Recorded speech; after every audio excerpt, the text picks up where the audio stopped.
Well, hello everybody, and welcome back to more Shining Force 3 Scenario 1, as played on our Sega Saturn. Let me get the door here, forgot it was open. Alright, so to get everybody up to speed, basically with where we're at with this game, I did not have a very good first impression of this. It is very, very tactically nebulous to play this because it is not clear space-wise how far you are from an enemy and how far an enemy is from you. It used to be you were able to easily gauge square distances between yourself and an enemy, yet somehow during the transition to 3D that this game undertook, they seem to forget to display this in very, very clear ways, meaning that in terms of planning ahead of time, there's really no planning ahead of time. You basically just have to visually guess and be wrong, and I don't like that. I like the idea of playing a tactical game using tactics, not guessing at literally everything. That's not fun for me. And so I left Stream 1, I ended up actually quitting the game a little bit early, just because there's nothing fun about watching me rant over and over again. I don't have the charisma to make that interesting. So I decided we'll come back at it again, fresher attitude, see if I still am having the same problems with it, and if so, we're not going to keep brute forcing it. We will switch to something else. I will admit if I play something wrong and need to switch to something else. I don't think we're quite ready for Pokemon Ruby yet. I will probably be doing Shining the Holy Ark, just some other Shining game to kind of fill the void if we end up quitting this. But we'll go ahead and continue our quest. We get left off on right in the middle of Battle 3. Now, it looked like from the last time we were engaging with the game, we were having, it looked like all of the shops were closed. I don't know if that is still the case. It looks like they may have changed that. Yeah, it looks like they changed it.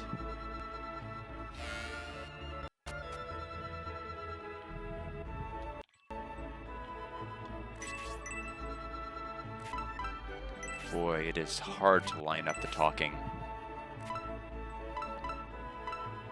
Okay, this is not even the shop. I don't know what this is, but I can't buy stuff here. Okay.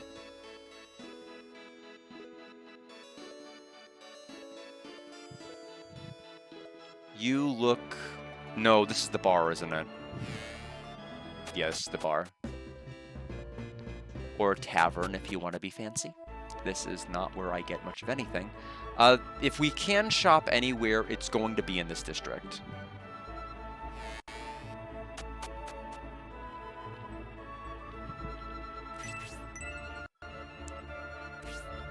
Okay, so this is the weapon shop.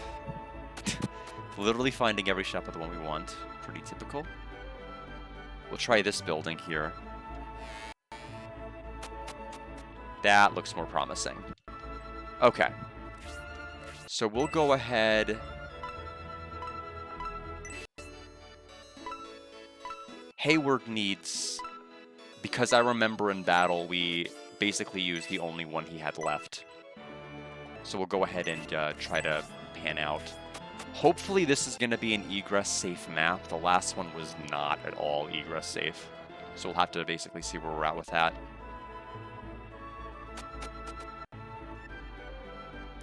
It's one of those games where it turns around whenever you exit to make you basically look back at your entrance. So if you keep holding the button, you're going to go back to the same area you came from, which is strange.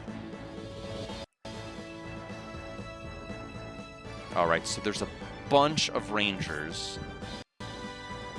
And again, I have no idea how to discern tiles with this type of layout.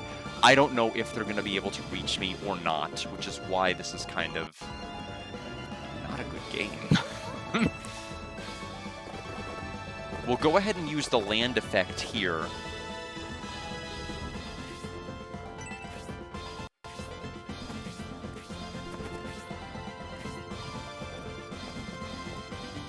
Go ahead and put us right... Am I in the forest? I can't... There we go.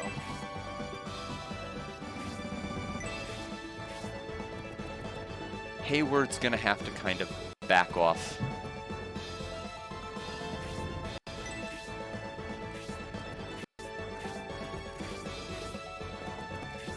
Interesting. They did not at all do what I thought they'd do. Maybe they don't have the movement to reach me, and that's why. I thought they would. So weird.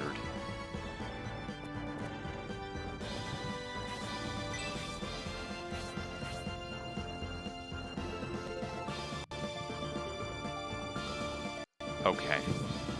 So I can't get any closer than this to those enemies, so we'll have to kind of hold off here. Doncharis is level 3. I mean, we're basically giving him all the EXP, which I don't know if I really should be doing. I don't even know if Symbios can make it to this enemy or not. I know our attack's going to be super effective because of the triangle. Oh, well, that's... Well, so much for saving EXP for the rest of them.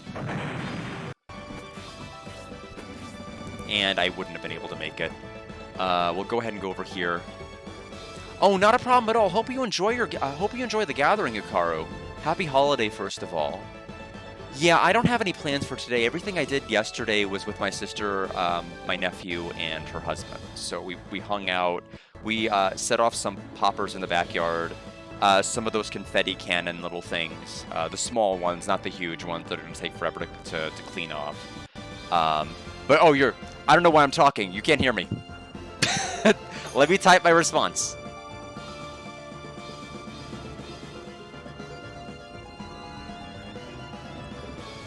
Alright, you literally told me you can't hear me. Alright, so we'll go ahead and go over here. So Symbios will stand over here. Hayward will go over here.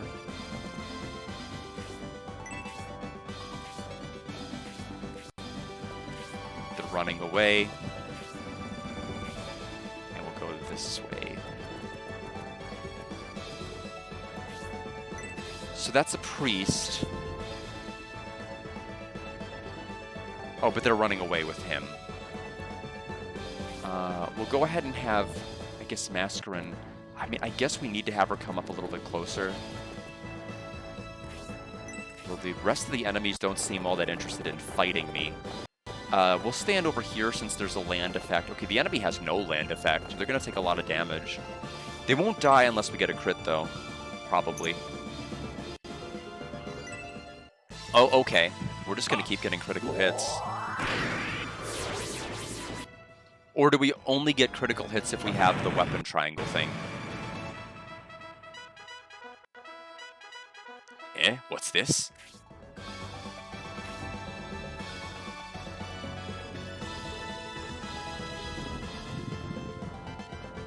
As enforcers of the laws of Saraban, we must depart at once to search for our allied nation's dignitary, Emperor Domeric, and bring the criminal King Benetrim to justice. According to the bridge guard Garrosh, King Benetrim and the Republic are innocent. However, Governor Garvin rejects his testimony. We must carry on, do our duty, and bring these criminals in. A pursuit party from Saraban, Symbios was made for Balsamo. Try and stay ahead of them and stick to terrain that is unsuitable for horsemen. Okay, so we are already screwed. Because they are... Where are they? Okay, first of all, I need to... Oh, wow. Oh, wow. Let's see. So the defense is kind of low. So Symbios can't get near these guys because of the fact that they have lances. Our defense isn't great either. Thank you, Saber. I appreciate that. A happy 4th to you as well. I'm doing so-so. I don't really know what's going on. I've been kind of short of breath today. I felt kind of off last night, and I haven't been doing great this morning either. Into the afternoon. I kind of took it easy, but I did 20 minutes of yoga just because I felt like I was being a lump and wanted to do something. It might have been the fact that I overdid it and did like 7 miles of walking until like 2 a.m. and then like slept until 10:30 on Friday, and then I don't know. There's all sorts of things that could have happened in between then. I'm sure that what I did on Thursday night to Friday morning, and then just like the poor sleep, probably caught up to me. I'm pretty miserable at sleeping. But hope you're doing well. I'm hoping it to be back to normal tomorrow. But yesterday I'm like, I'm gonna wake up and it's gonna stick with me to the following day. Just had a feeling. So Hayward, don't know what to do with you. Do not know what to do with you at all.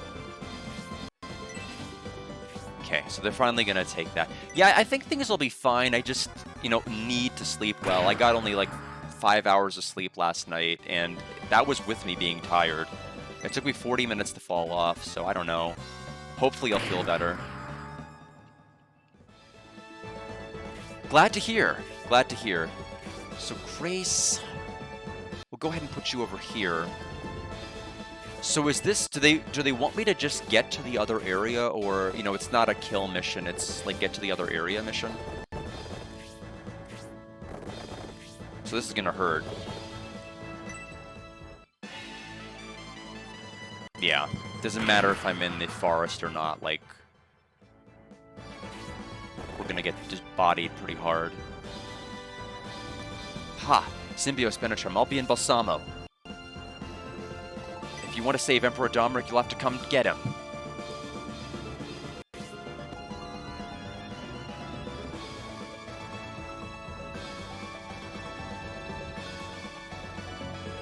Okay. So, you have how much defense? That's, yeah. Yeah. Yeah.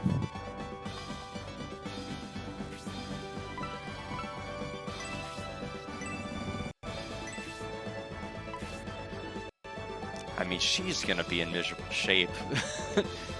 This will do like 11 damage, probably. Oh, even worse than I thought.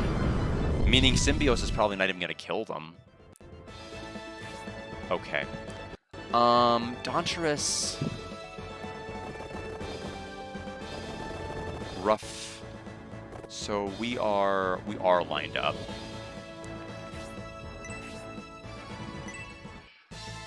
Okay, 9 damage. Don't even think about it. Okay, they didn't think it. They thought about it, but they concluded they're not going to do it, which was the right move. What's my attack? 15. We should be able to do this unless the weapon triangle means my weapon actually is going to suck against this guy, in which case, bad stuff will happen.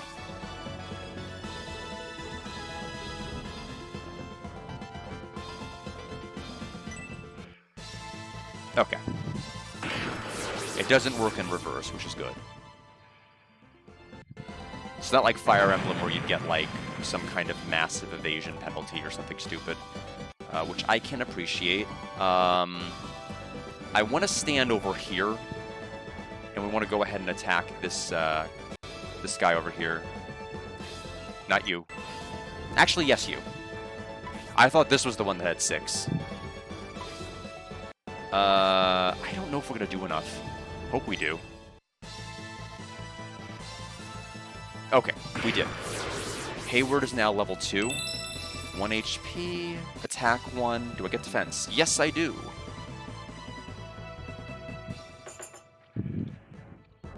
Yeah, he's going to go ahead and keep attacking my knight. That's fine. I'm not worried about that at all. We need Grace to get up there and start healing Symbios if we can. Oh, we countered.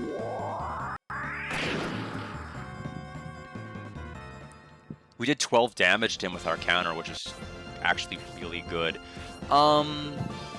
So we'll go ahead and have Grace... Ooh, I don't know.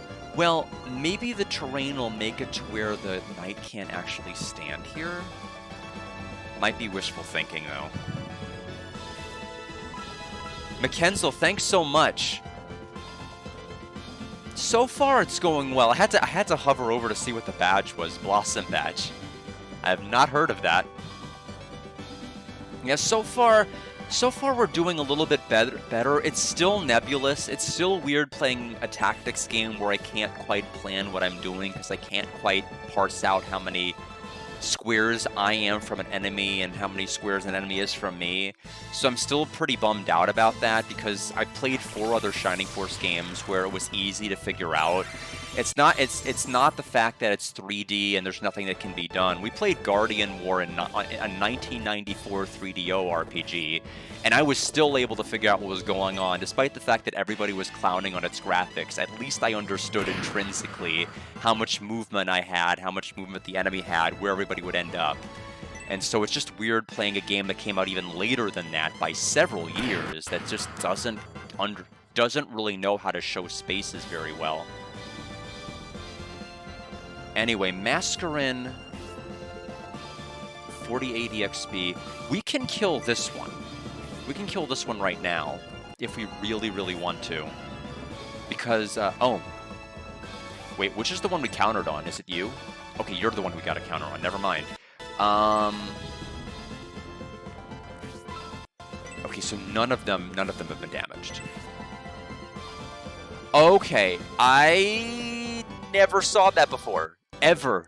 Is that somewhat new? Because I was about to say every other time I've been using OBS and I've never seen that before. So well, either way, let's go ahead and move Mascarin over here. Actually, can we? Oh, I see. We have to be literally a space away. Let's just go. Can we attack in a diagonal from here? I think we should be able to, right? Yeah, okay, that's fine then. That's what we'll do. Here I come. Okay, I see. Well, 75. Close to level 4. He's basically like the Frederick from Fire Emblem Awakening. Basically, in terms of his role. I'm sure eventually there's going to be more maps with terrain where these where a horseman or centaur like him is not going to be able to just like freely run around.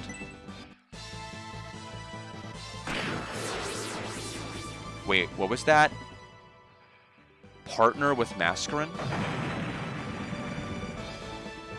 Will I drop for the medical herb? Yeah, we should drop the mithril forward, I think. We will drop the medical herb then. This one's fresher than the one we were holding. That's my logic. Let me look at what you just got. What is this partner thing? Friendship. Increased magic power. Okay, so if we fight around other allies, does that then unlock their potential? I mean, strategically, it's better if I clump everybody up anyway. Yeah, I know. It's very, very off-putting when I play it. I seem to be handling it a little bit better now, but I'm still... It's because it's not too consequential, the amount of spaces I'm moving right this second. It could potentially be more consequential later. That's kind of the issue. You know, I want to walk over and give Symbios more EXP by killing this guy, but my only concern is he's going to get attacked by 2 people, and I don't know, especially with no land effect, whether that is... I mean, I could stand here and get a land effect. We're going to take like 5 damage from him. We should be fine. Unless we miss. Yeah, Shining Force is pretty famous for them, although all the ones I typically use, for the most part, have like high HP and low defense. Which is, you know, defense is my favorite stat in any tactics game. It's just, it's so important.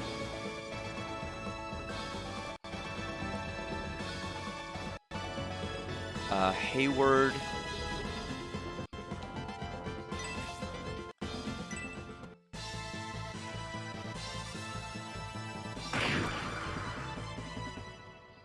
Alright, he's gonna attack Symbios. Big shock. Okay, only 1 damage. Okay, so we gotta watch out for that commander. Grace, how much EXP to your next level? Okay, you barely healed anybody. I could heal you, but then she's gonna get walloped. Although nobody can stand in that spot. That's kind of the key.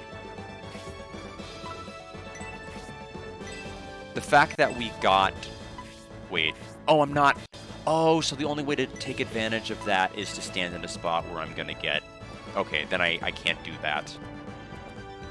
Where did I start? Yeah, put her over here. That is a bit problematic because I wanted to heal Symbios, and now we're too far. Yeah. 5 damage. 4 damage. Okay. Okay. So there's our... Yeah, so we're going to have increased magic power now. So the question is... Like, how far away do I need to be for it to activate? Like, literally right next to him? Or... So, base damage is 10 to these units. So let's kind of parse out how much damage we do instead now that we're next to somebody.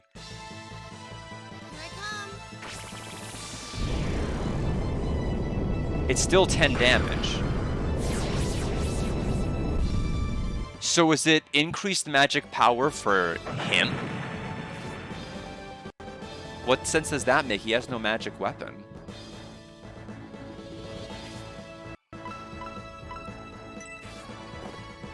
I don't know. Either way, it's weird. I don't quite understand what they're going for here. Ooh. We needed that to connect. So the bat is still not coming down. So Symbios...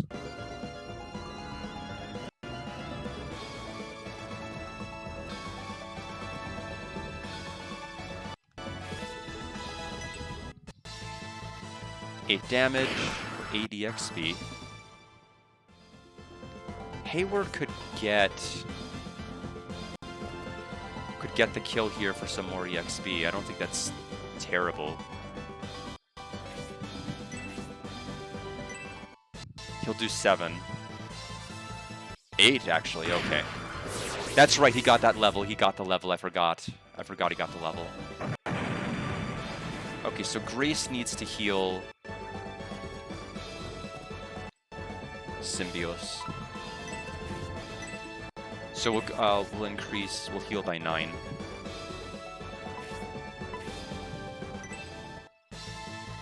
I don't know if this is a map I really should be prioritizing egressing and just farming EXP for, or if I'm really going to need it or not.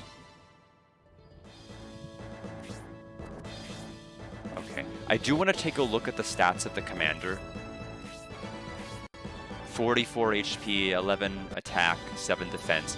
It's a halberd, so... I don't know. I mean, if it were Fire Emblem, my sword weapon would be super effective against it. He might be effective against, my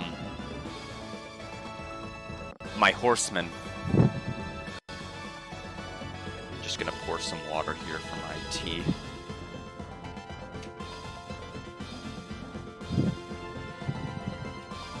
Well, in any event...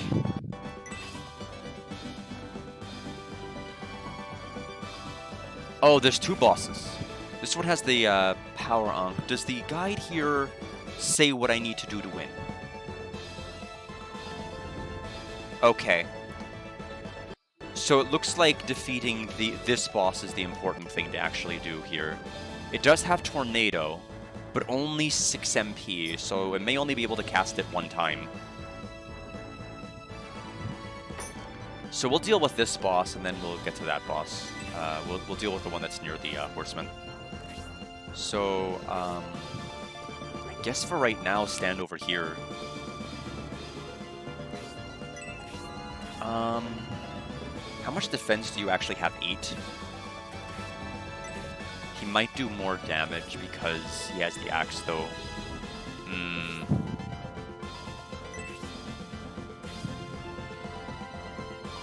Why don't we go... Oh, this is the one... Oh, it actually counts as a land effect, though. So we'll go over here. Symbios can hide over here also. We just want to get closer. Hayward.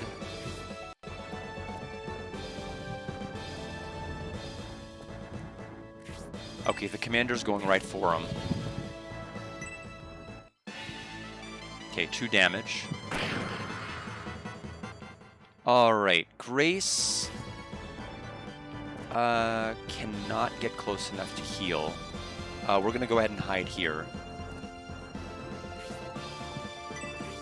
Doesn't look like the boss is very interested in moving. We have 3 more casts we can do. We can stand here, which is helpful for attacking, for hitting the boss. Oh, we can't hit... Oh, that's right, Symbios is there. What an idiot. Let's try... Okay, we can't really go anywhere else. We'll have to stay over here for now.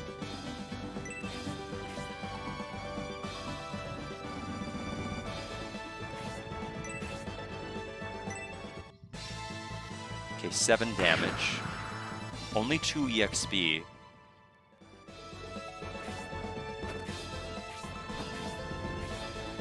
Let me see if I'm super effective against an axe wielder. No. I am not.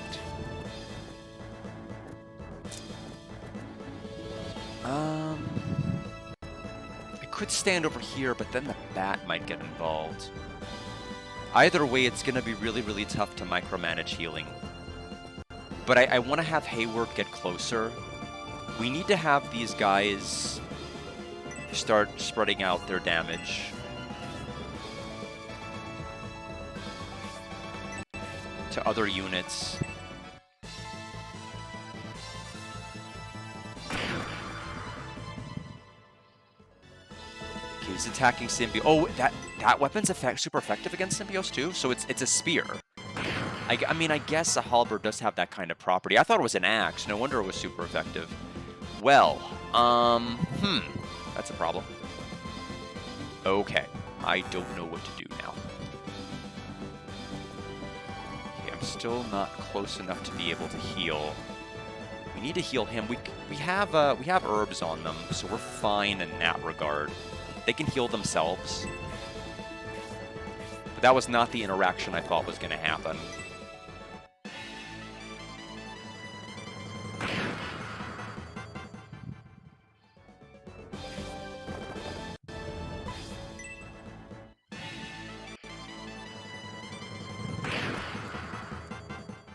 Okay, so Mascarin's turn.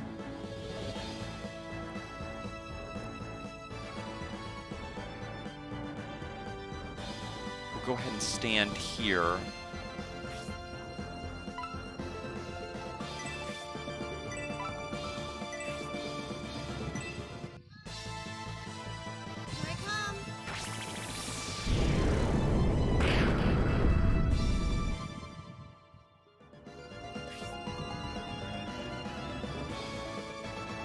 So the boss went for him. I could move from here, but then this guy. And Hayward's there. How much EXP do I have? Oh, he's about to level up. If he kills this guy instead of attacking this guy. Attacking this guy's not going to do anything. Yeah, let's go ahead and take care of this unit. We need to heal with Symbios. Level 4, 1 HP, 1 attack, 1 defense, and 1 agility.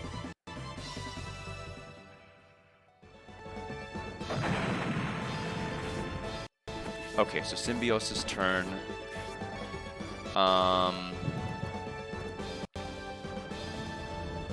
do we want to do this? We need to hide in the trees if we can. Item. What? The one character I didn't get a medicinal herb to, really? I was at the store, I thought he had herbs. Well, he's gone, unless I use his potion. Because the boss is about to probably go next. Although, we are surrounded, we are surrounded. I don't think he can get to me, but I don't know because I have no idea how the spaces work. So we're just gonna hold our position. Hayward kind of has to stay here, because if he doesn't, then the boss can get through. Yeah, so basically Hayward has to block the path rather than attacking. So then Grace can walk over and then heal.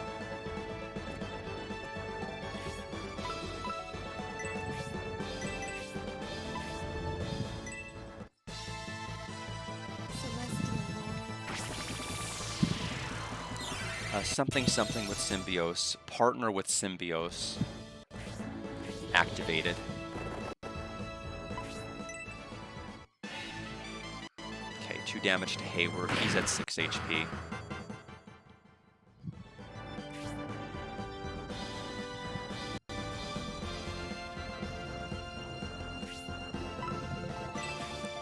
Okay, we'll attack the knight.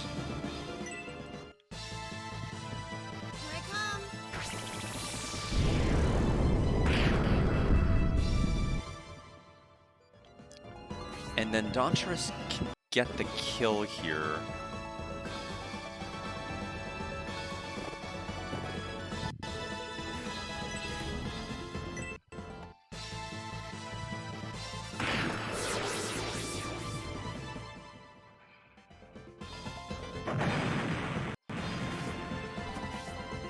Okay, so Symbiose can start... Well, no, he can't. He's too far away. He's so close to a level, though. I mean, I want to be pretty brave. We'll be brave.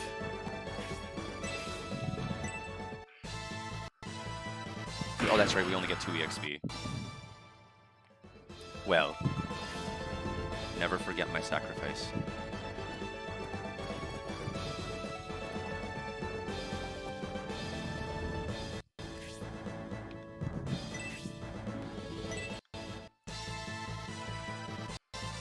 I guess they wanted to make it so where you couldn't, like, easily farm EXP off of a boss.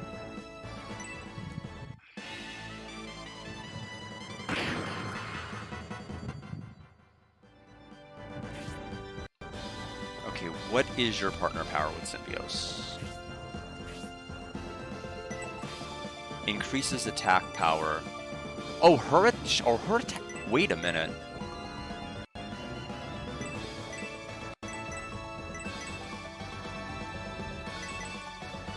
Is her attack 11 now, or is it 11 plus an additional 5, making it 16? Very confusing.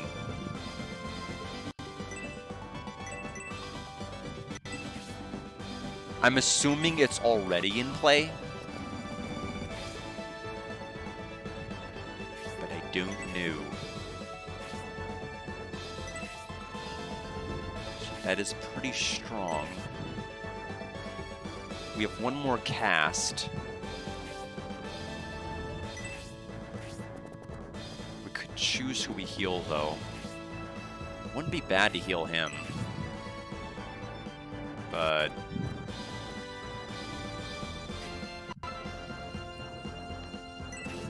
yeah.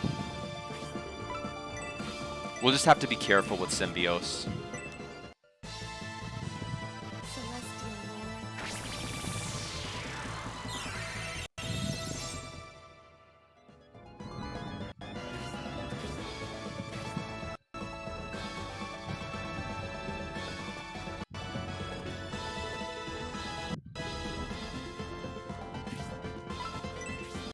All right.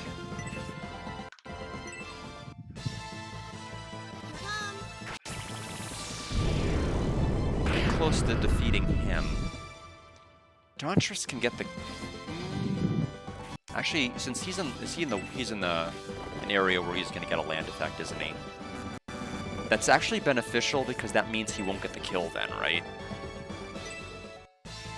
Good. Okay, just enough for someone else to get the kill.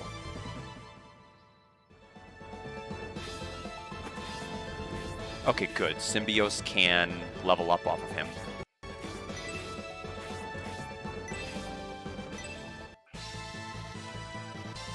Healing drop, 22 EXP, HP 1, attack 1, defense 1, and agility. Okay.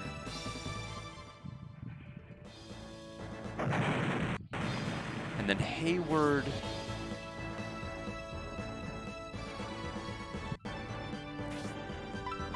We'll use the medical herb.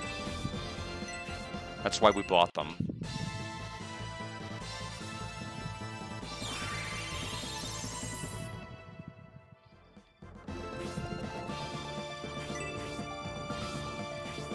Okay, so Mascarin, what is your effect?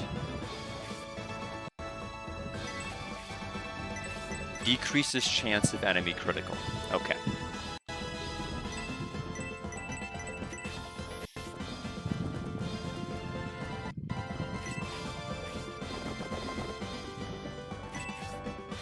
We'll stand over here for a land effect.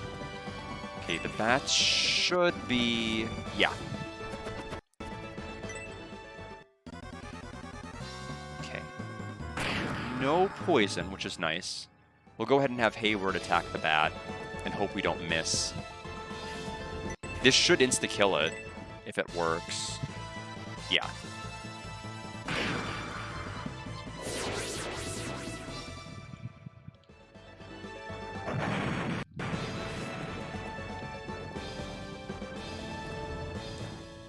Okay.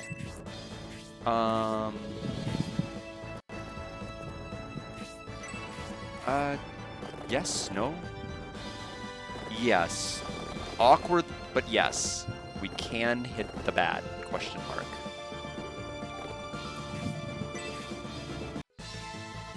There he goes. So now we learns the Lance Charge special.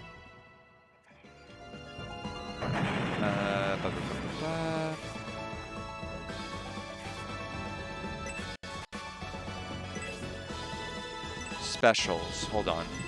No, that's not what I'm trying to do here. 1 minute.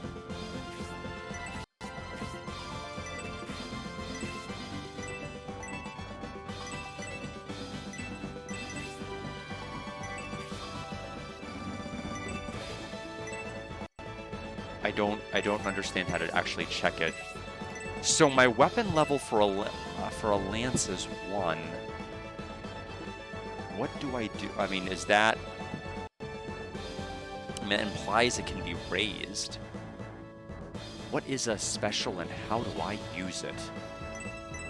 I guess we'll have to wait till our next turn to figure that out more. I'm going to stay back here in case he decides to use his tornado. He's the only enemy left. Basically, once he uses his tornado spell, we're basically free to come up there and start hitting him. Tornado level 1. So 5 damage, and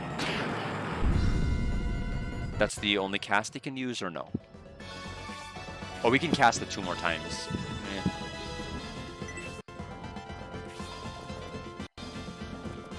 Okay, let's see if we can figure out what this land special is. He's standing on a tile where he has no land effect. Hold magic, no magic. Attack. There's no option for the Lance Charge. Let me look this up. No idea what that means. Lance Charge, Shining Force 3.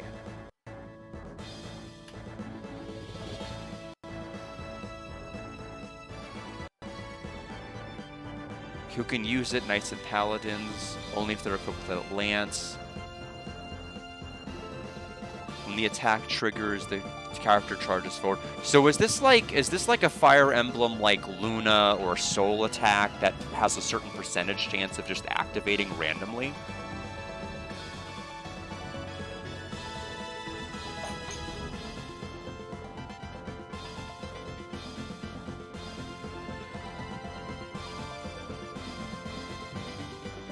Trying to get more information out of this to...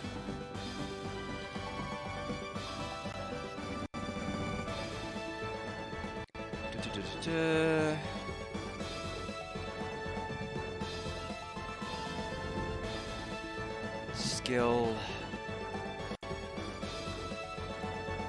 Yeah, this guy doesn't tell me anything about skills. I'm assuming it's a random weapon unlock. Unleash.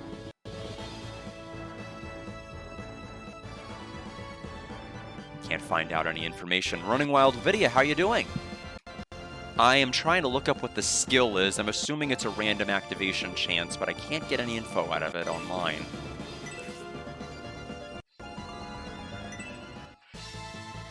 Okay, so 15 damage.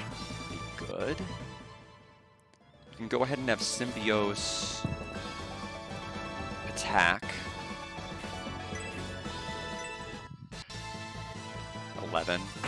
Now we're partners with Dauntress, so I'm assuming that also means our chance of getting criticals is also lower. Yeah. Okay, so this increases luck with Grace and magic resistance, although I don't know how that translates stat-wise.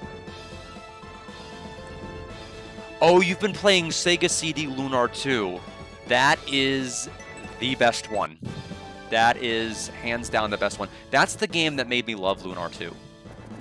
I wish I could experience it for the first time all over again, because it fundamentally changed like everything about how I felt about Lunar 2.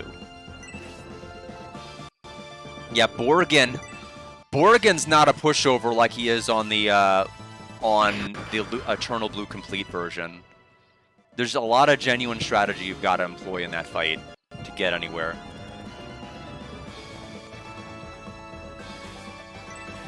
Yeah, Symbiose, not a shock. Oh, that's unfortunate to hear. Yeah, Jean's insane. Jean just she is born to crit and evade, and just later on in the game just attack everything like 11 times.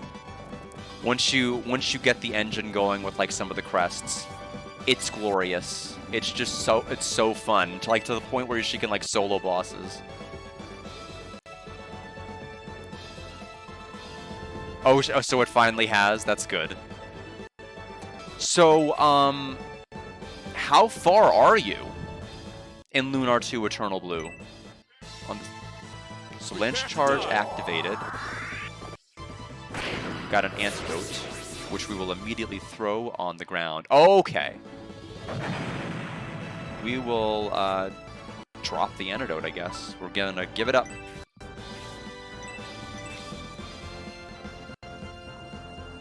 Yeah, towards the beginning of the game, Heroes EXP seems to purposefully take him longer to level up because of the fact that they were leaning into the whole magic EXP times Heroes level to employ a save. So it seemed like he had a kind of a negative level up trend compared to everybody else.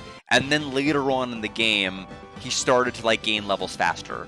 So I don't know if that was purposeful. I've never compared the stats in the Japanese version, but I'm assuming his level ups were different in terms of like the EXP threshold he would have needed in earlier levels, because that was something Working Designs added.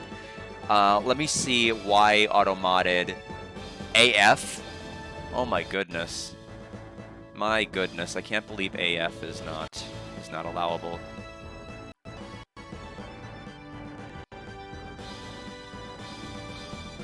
Yes, I know. Just the aura of seeing somebody with a freaking gun.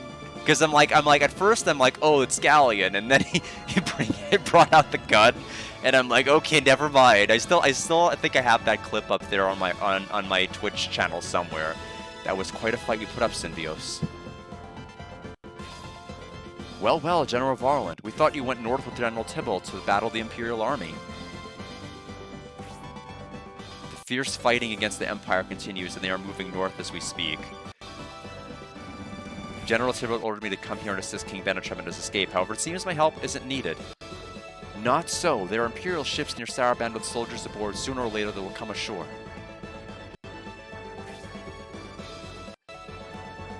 I see. Yes, just as you say, they could come ashore at any time.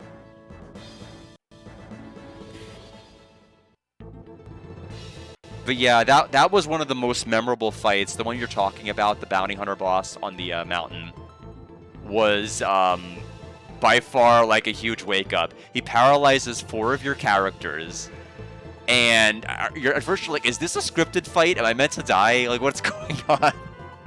I don't remember this from Eternal Blue Complete. What's happening? And it's just like, what's happening is one of the coolest fights of all time. No, and I agree with you. It's the same people that are, it's kind of the same attitude towards people that are like, Lunar Dragon Song is the worst of all time, it costs HP to run. Yeah, that's a huge problem when you have 20 HP and you run until you have 10. It doesn't matter when you have 200 HP and you run until you have 100. Like, it doesn't matter anymore. It's a huge problem. It's one of many flaws the game has, but people are acting like, oh my god, this is awful. I'm like, it's awful for like maybe 2 areas, and then it's fine. It's a terrible decision, I agree, but like, it's not the worst. And Magic EXP was kind of the same thing. I'm like, oh, okay, but like, once you fight, like, it gets to the point where it's like, okay, if I get into one battle, I get the Magic EXP back. Who cares? I think it's like, I agree it's a bad choice, but it doesn't matter. It really doesn't matter. In order to guard Prince Magaron, we had to delay our deployment, but it appears we are not too late to join in on the fun after all. You, Republican General, be a man and identify yourself. Stop cowering in anonymity. How dare you speak to me like that? I am General Varlant of Baron. Tremble in fear before me. She nods. Oh, I will tremble in fear. So you're Varlant. I'd hoped to someday meet you on the field of battle and find out the rumors are true. White Knights, form up for battle. I've heard of it, but I never tried it. Mainly because it was my first ever playthrough of Eternal Blue on the Sega CD. Now, I did beat the Galleon 1 fight. Like, the fight you're meant to lose. I did beat it on the Sega CD, kind of using some AI manipulation in battle to be able to win. But it did require my hero to be level 50 in case things went south. Which is pretty easy to do whenever you get to the section where you're down to 2 characters in your party, because then the EXP division is really, really convenient. So, but yes, I do have that still on my Twitch somewhere also. It's somewhere in my clips. I should have highlighted the entire battle. I didn't, because I can't remember what I did to make sure that it would work out. I'm sure it was listed on a thread somewhere how to win against the unbeatable fight. As always, your words and actions are at odds with your beauty, General Spiriel. Leash your wagging tongue, General Cruort, or I'll rip it out and feed it to my dogs. It would appear she doesn't like you, Cruort. Prince Aurent, I didn't know you were... It's good that you show up. People are showing up left and right in this game. I have no idea what's going on. It's like 5 people just showed up, and I was like, okay, I'll try to figure out who all of you are, but I'm gonna fail. It's good to show that you show Aurent respect, but he has some ulterior motives regarding you. You'd be wisest if you're clear of him, Spiriel.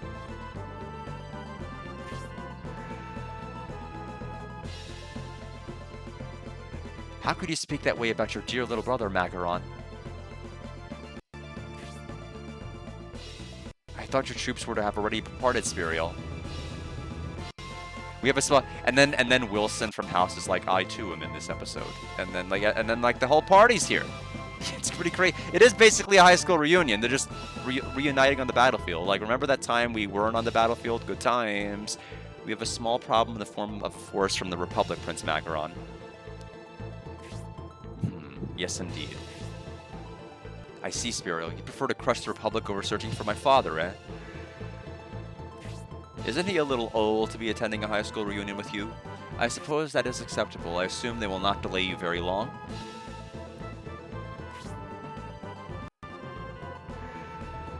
Prince Aurent. I too wish to leave some of my soldiers here.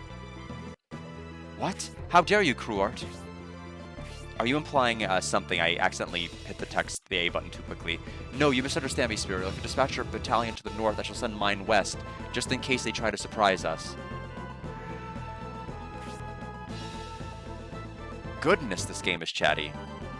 Very well, I understand. I shall leave the west to you. I think that is correct, although it sounds weird because it makes me think they should say rest. Because they did mention the other direction.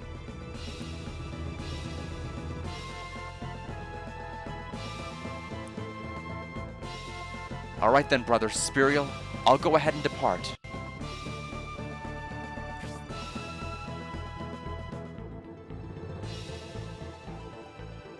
Spiriel, I shall leave as well. No matter what happens, don't let your guard down.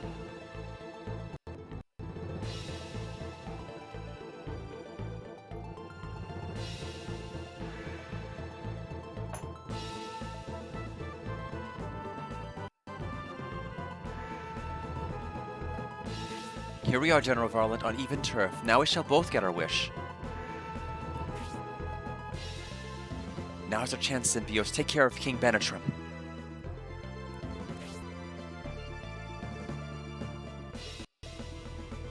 Yeah, it is a little bit awkward. The one with the warping mirrors, right? That one was a little bit tricky. That was one of the trickier ones, if I'm remembering the one correctly. It has been several years, and my memory is a little bit tainted because of Eternal Blue Complete with the remastered. But I think it's the one with the teleporting mirrors, right? Or is it the one with the conveyor floors? I might be interchanging the two games. But I do remember it was one of the longer ones I was in, whichever one it actually ended up being. While General Varland is fighting, let us rescue Emperor Domeric. Yeah, because I think like one of them I ended up... I did get twisted around for quite a bit. Crew and soldiers must be heading this way now. We must find the Emperor before they arrive. I would not mind replaying that version. Although we are going to get our Lunar Fill... If all goes well, we'll probably get our Lunar Fill this year, because I'll be able to... if Magic School's translation finishes, it sounds like Misty's doing her final pass-through just for, like, a quality check before she opens it up to, like, play testing on the server, and, like, I don't know. I feel like I'm ultimately going to wait until it's polished, however hungry I am to experience it. I feel like if I'm streaming it, it's kind of disingenuous to stream something that's still kind of being, like, ironed out. I'd rather wait until it's polished to go ahead and, like, showcase it in a stream, especially if it's kind of like in a beta phase. Yes, I think that was definitely a nice feature. And the fact that you have different equipment than what you see in Eternal Blue Complete. Like, Lamina got a weapon that gave her, like, 2 extra attacks and increased her attack by a ton. Now, does it make sense for her to be an attacker or a physical fighter? No. But I respect they gave her the option. with that extra, like, with that weird dagger. Not the one that Hero starts with, like, towards the beginning, but one of these other weapons I think you pick up at a random dungeon later. And there's no counterpart in Eternal Blue Complete. Yeah, Ronford, overall, I ended up... He had a lot more utility, I think, in Eternal Blue Complete. Like, the final boss... I mean, the final boss in both games is pretty rough.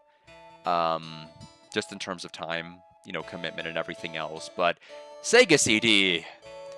It can be extremely scary. Especially because you have to navigate where you're standing with certain attacks, which is above even where Eternal Blue Complete went. It was one of the best final bosses I probably have ever played in anything. Did you see that Lord Symbios monks from that evil cult passed in front of us so arrogantly, as if we didn't even exist? Well, that is expected, Daunterus. Many are here in Balsam are professing to pray for the conference's success. They've caused so much trouble, and they're praying for peace? Symbios, I'm relying on you. Find Emperor Domeric before they escape. Alright, so let's take a look at our items here. There's another large mithril. There's a brain food. I don't know what building this is. Let's see, what are you? You are a shop.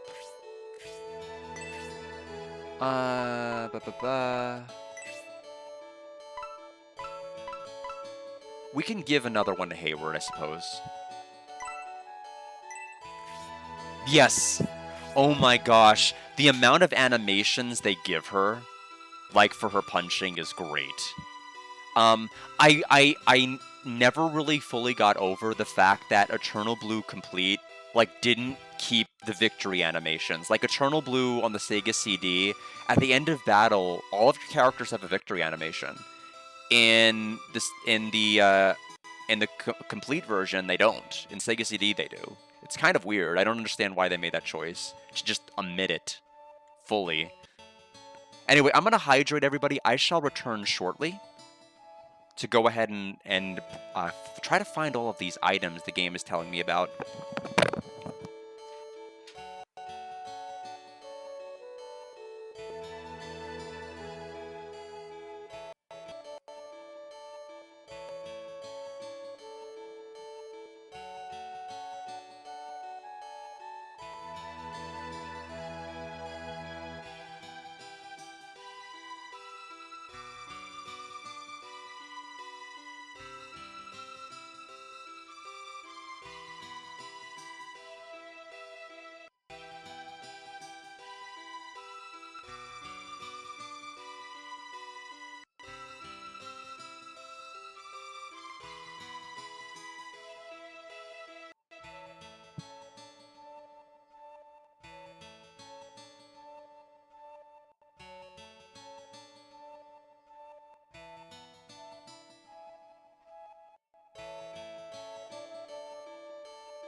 Yeah, and that's the one thing I don't quite understand. And the other thing that really threw me off with Eternal Blue Complete is the AI and manual are swapped.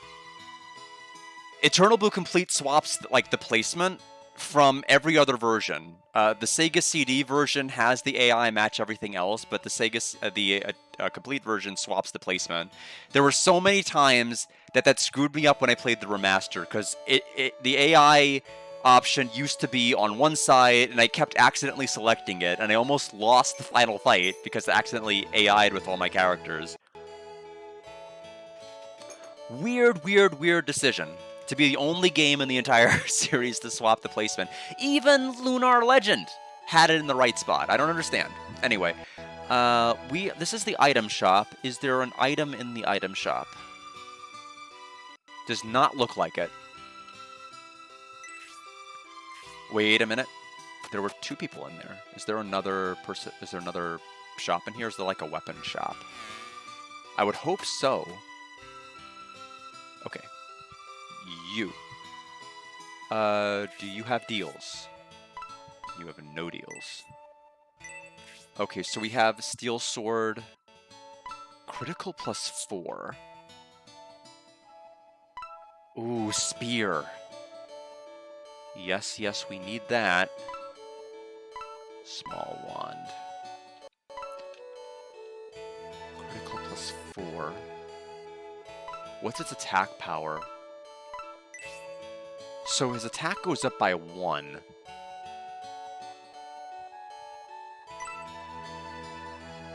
We'll equip it.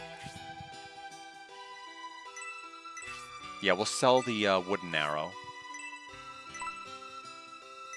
Let's go ahead and check the steel sword. Rapier. Oh, our agility goes up. These okay, so weapons are more than just, you know, they're more than just base attack and like maybe extra spaces in the case of an arrow, like being able to attack 3 spaces like with an assault shot versus a normal. So we can make our hero faster. I like making our hero faster. Symbios has too much. I almost said Simba. Let's see. Sell. What did the flowers actually do? Do I need to hold on to these? So they're cut flowers. Shining Force 3. Cut flowers. They can be used.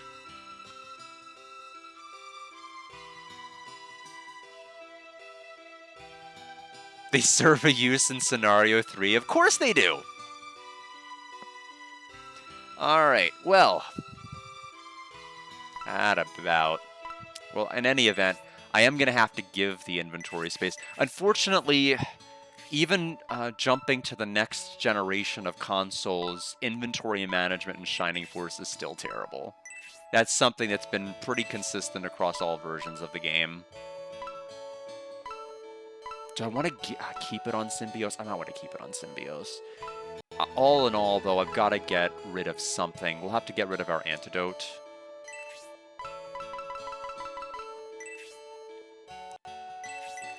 Okay, so let's try that again.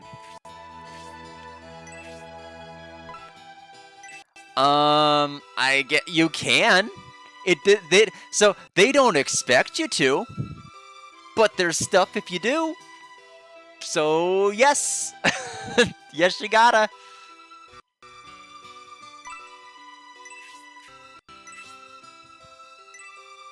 But you don't have to. So, ooh, huge attack drop. Huge attack drop for a spear. It wasn't that big, I don't think, between other games. Usually it was just like 2 attack lower. Oh man, I don't know. That's rough. That is rough. So nobody can use the axe yet. Small wand. So they both can use it. I don't know if I care enough to give them that. I don't. No spear for you. Bronze knife. Yeah, forget it. Alright, so that was the weapon shop, and I guess item shop. There's 1, 2, 3, 4 items I think are good. We just have to figure out where everything is. House next to Republic HQ, wherever that is.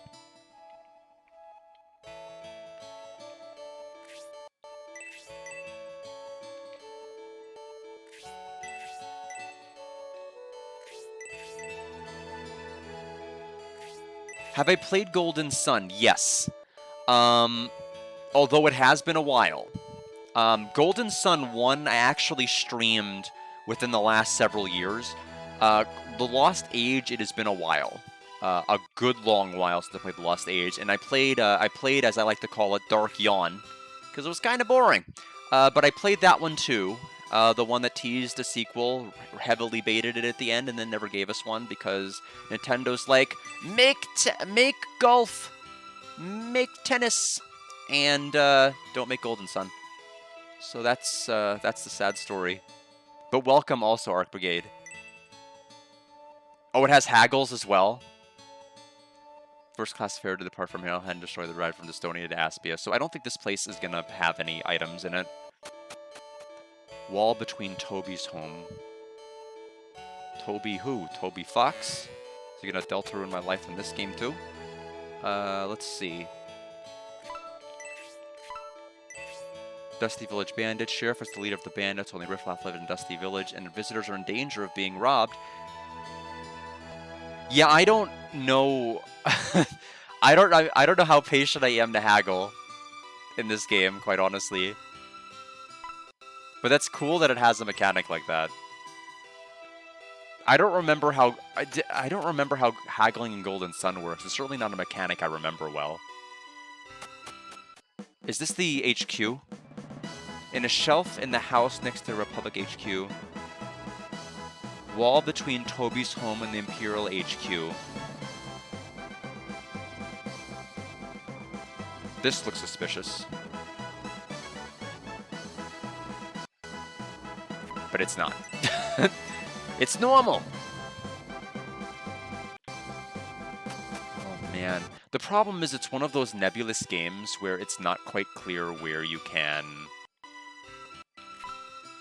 find items. So where is Toby's house? There's 3 items, including a permanent stat up item, which is the main thing I want.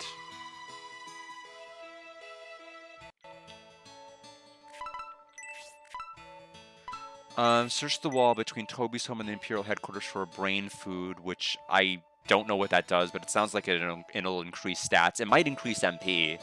It wouldn't, wouldn't be absurd to consider that. There's a Hill Runes map, a large mithril, and a power wine. We definitely want the power wine.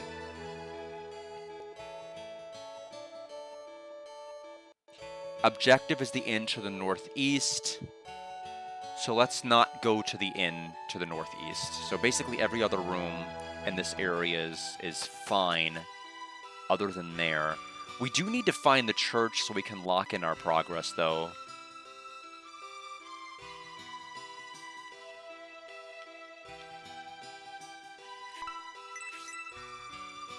There is an item over there to the other side of the house. Who are you? You're Duncan, friend of Toby, the son of the village chief. One day we were wandering, got Toby in a dangerous situation, but a local soldier saved him. So this is Duncan's house, and there's a treasure chest in here. Oh, I see. I see it. It's kind of hiding there.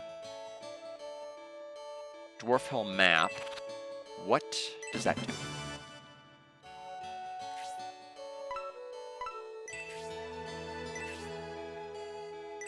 Ruin map.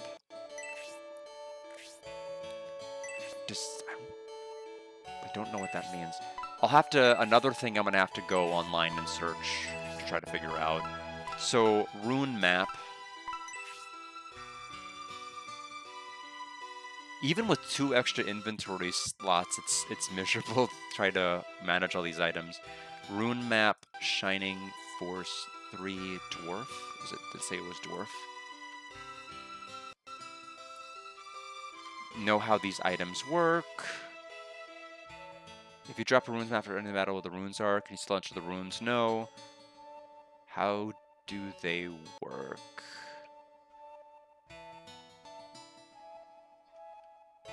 Boy, there's a lot of items that are kind of odd. So let me see if I can try to figure out Dwarf Hill map.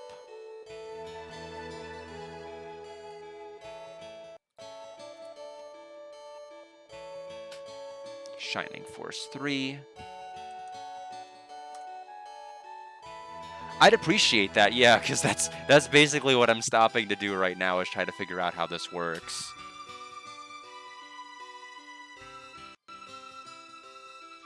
I'm assuming you use it in a random battle and you will find a rune. But I just don't know. In any event, it is cluttering up my inventory, so I will at least move it to Grace's inventory. What? Hey, you!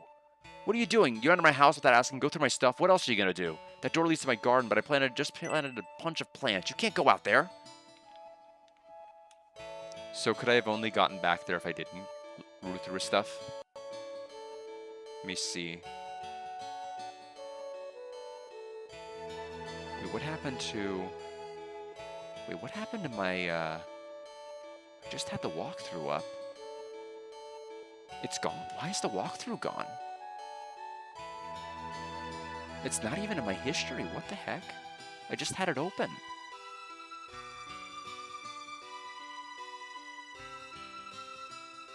Hold on a minute. Why is it all gone?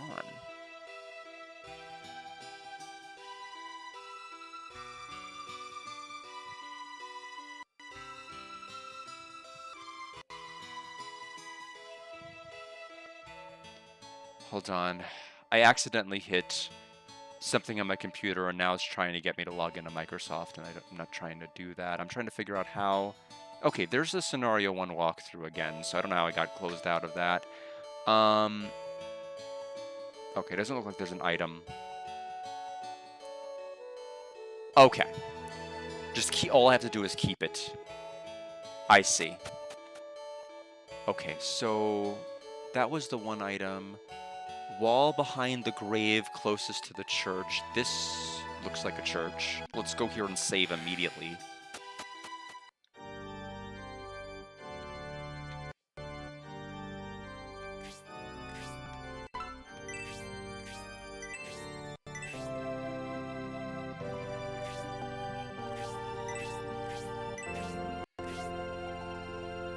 Boy, it never was this bad searching for items in any other Shining Force. This is so bad.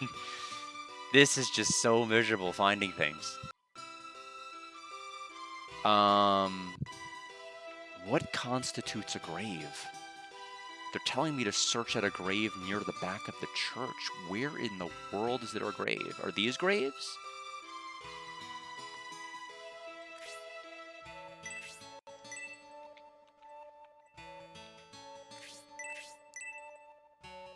Search the wall behind the grave closest to the church. What in the world is a grave here? Is this a grave? So just look at a wall? I was in the right spot.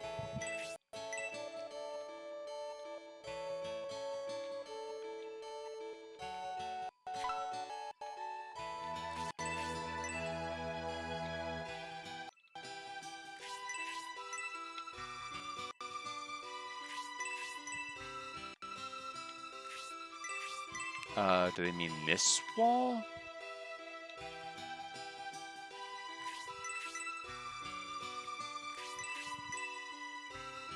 Okay. Wow, they don't make that easy.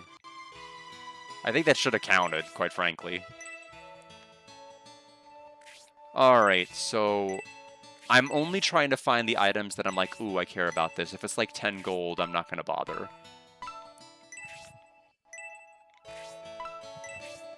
So, large mithril... Grace...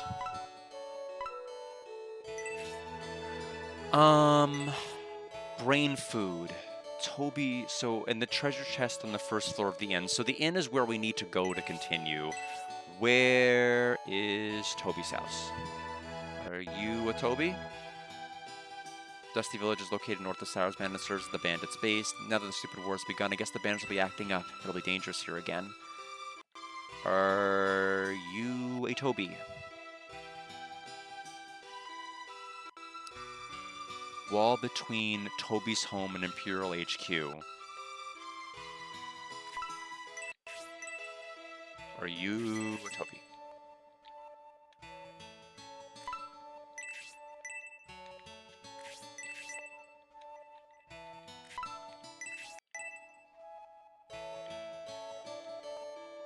Bright honey.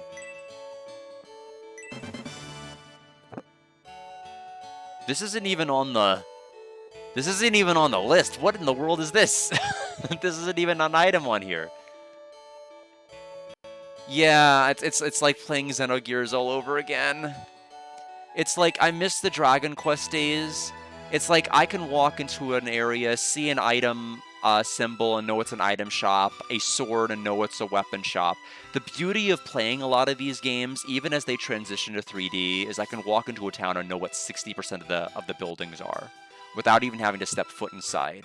With so many of these other games, with the leap to 3D, they're like, we don't need to make things look like things. Even though I think you do. Okay. Bright honey. Permanently increases max MP. So, I don't see any reason why I wouldn't want to use it on Grace. 2 MP. That will not help you. I guess it will for like a heal 2 that'll go from 3 MP to 5. It'll help with that. But we'll go ahead and do that. Leveling Grace is going to be a pain, though, which is unfortunate. I'm basically going to have to get a kill with her, have her paired with somebody that's going to increase her attack. So Power Wine is going to be in the inn, so we have to find the inn now to progress the story and also get the chest. So where is the inn? Could it be this building?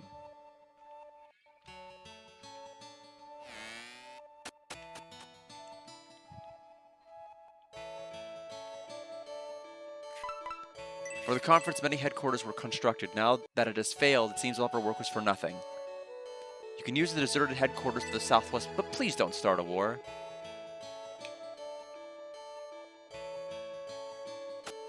They learned 3 spells. Interesting. Maybe it's because this game uses, like, skills and stuff, so spells may not be as important.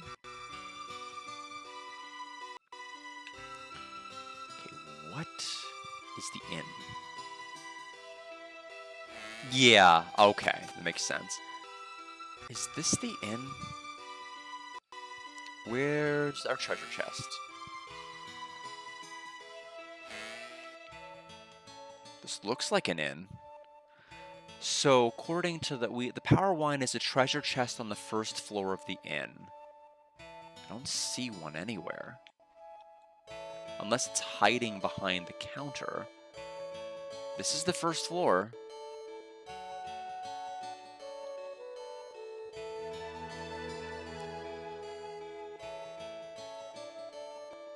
This has to be the inn, right?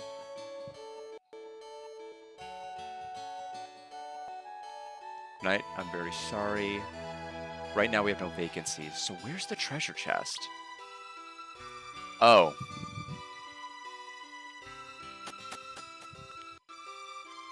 You are Symbios, correct? Yes. Then enter the middle room. Be honored, our high priest wished to meet with you, and don't be rude. All the other rooms are off limits. You must only enter the middle room. Don't go anywhere else. Got that? What? What? Where?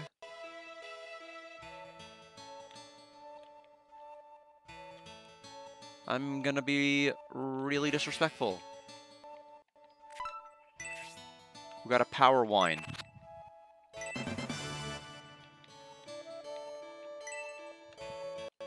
Items.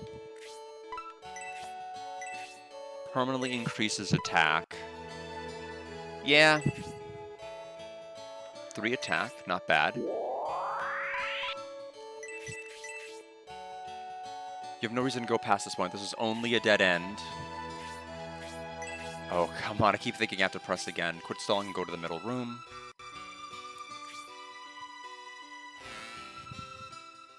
We are glad to see you have come. I'm Fiale. As a representative of the Bullzome sect, I welcome you.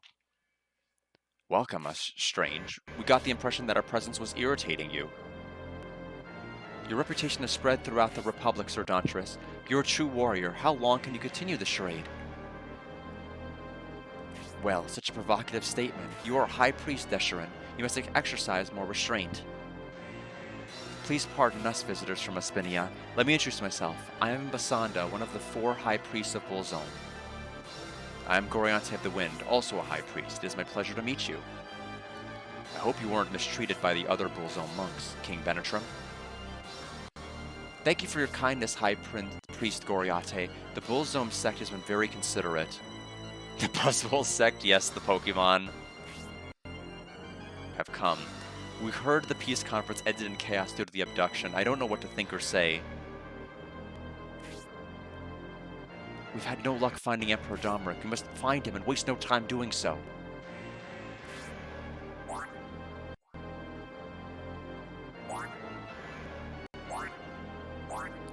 Why have you come looking for come to the lodging of the Bullzome sect? We entrusted something to you. We would like to have it back now. That's why we're here, High Priest Fiale. Entrusted to us? Ha ha ha, that's intriguing. What do we of the Bullzome sect have that belongs to King Benetrim? Don't pretend you don't know. The truth is the failure of the peace conference was plotted by the Bullzome sect. A plot? Us? That's a bold statement, but we have no idea what you're talking about. We have no recollection of anything lent to us by the Republic. Sorry, but you must forgo your quest.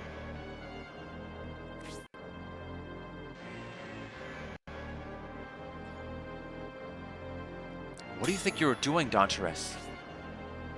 Oh, nothing. He looked a bit uncomfortable, so I thought I'd help him by removing his mask. That's none of your business. Outside of you four, it appears all the other monks wear masks like that. Is there any meaning behind it? There isn't a deep meaning in wearing a mask, King Benetrim. Once one becomes a high priest, many things are allowed. Until then, we seek to serve by suppressing our individuality. The mask is a symbol of this. So as long as they wear the mask, the high priest determine the fate of their lives, like gods. Fiale, we've spoken for too long. Now would be a good time to ask them to leave. This is my mistake, King Benetrim. If I had known it was going to be like this, I'd have brought the rest of our force.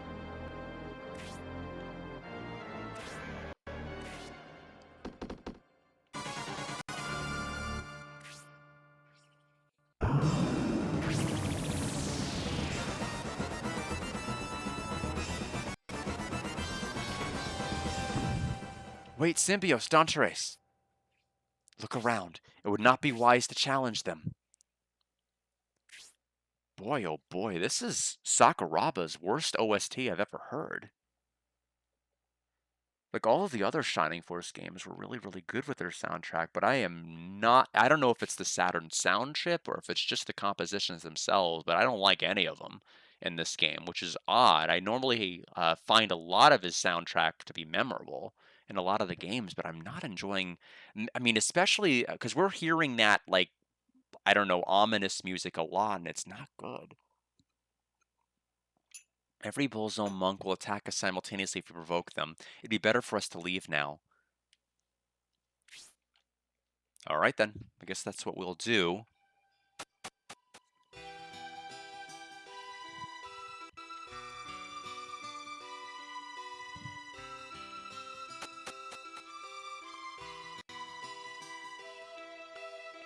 Just as we thought, the Bullzone priests are the ones who abducted the Emperor.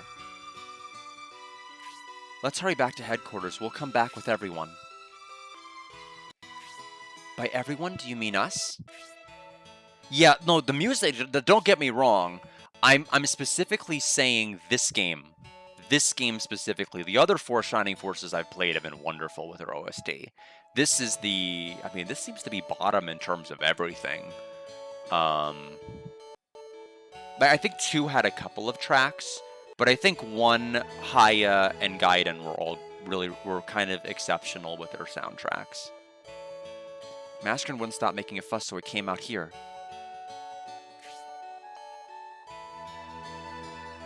Alright, now it's time for battle. We'll rescue Emperor Domeric. Symbios, we trust in your command. Everyone follow Symbios' lead. Final Conflict was good. I do think, I mean, it was still, I have to double check my VOD or my thoughts video to really kind of remember what final score I gave it. But it was still above an 80. I was either an 80 or above. It was still a must play. It was still quite good.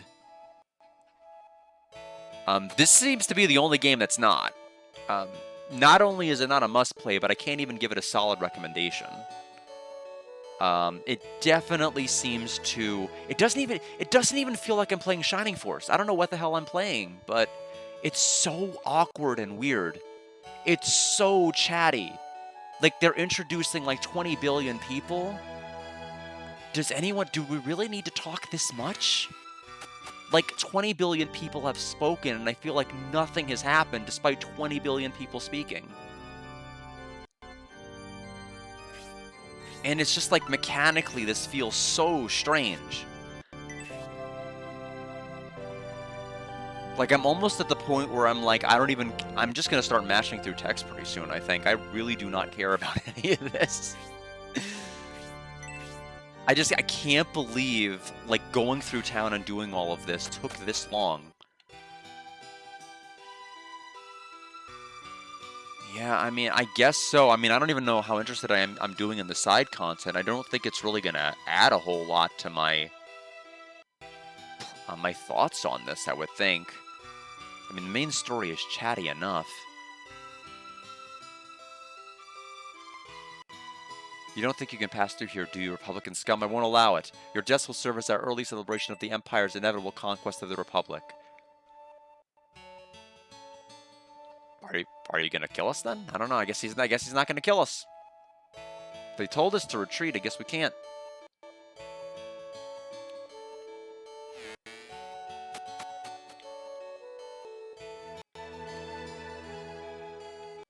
Welcome, you need a place to stay. All the rooms are unoccupied. You can choose any room you like.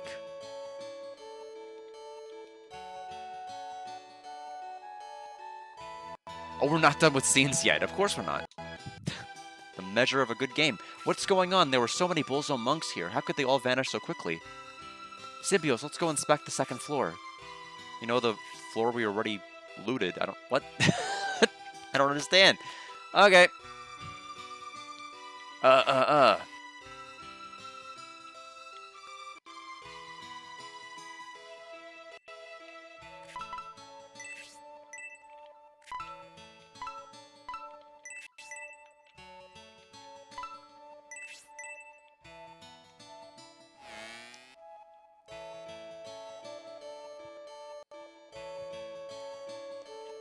Just as we thought, no one is here. I wonder where they all went. The Bullzone sect tricked us. They took advantage of our situation and set us up. Set us up? I'm afraid I don't understand. That's the thing that's so awkward about this. Like, I feel like I'm examining spots well, but they want you to be pixel perfect with where you stand and investigate, and I am not a fan of that. They know the Empire is after us and that we wouldn't risk our lives in battle against them to save Emperor Domeric. Of course, if we had challenged them, we would have barely survived their onslaught and had no chance of saving the Emperor. Instead, we retreated, giving them time to escape. We did exactly what they wanted us to do. But what was their objective?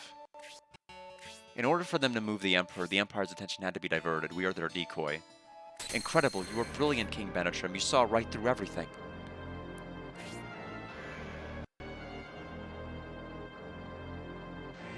Haha, no use searching for us. Our main forces are already on the move. We have no reason to stay here.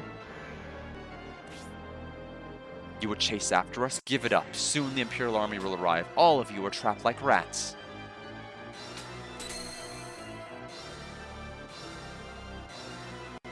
Tell me, just one thing. Who was impersonating me and for what purpose?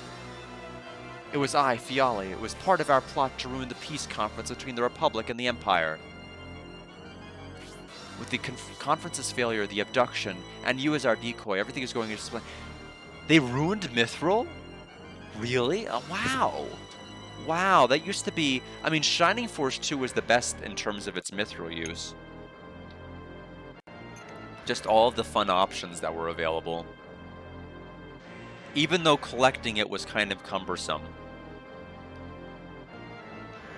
Things going as planned. Will we take the Emperor by sea? I hope you'll put up a good fight my little decoy. Sure, we'll meet again if you live.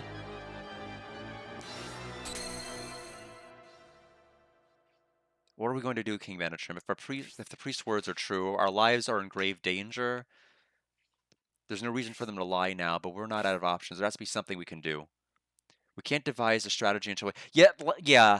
I mean, ultimately, this isn't going to kill my desire to play the other Shining Force games. It just sucks that there's a bad one. You know, it sucks that this is the last Shining Force taste we have in our mouth. You know, before the series effectively died. Maybe, I don't know. I feel like this game demonstrates it just couldn't make the 3D leap work. I feel like if it stuck to the same formula as the 2D, it would have been fine. I don't think it would have necessarily been too outdated. You know, by the time that it was introduced, I felt like this was like a really, really ambitious idea to have like a 3-part story with like all of this carryover stuff. But like mechanically, this game is so wonky. There's a strategy in some outside. Let's find a place we can see over the wall. Well, someone's enclosed by a high wall, but don't worry, Symbios and Dantares, there must be a secret exit somewhere.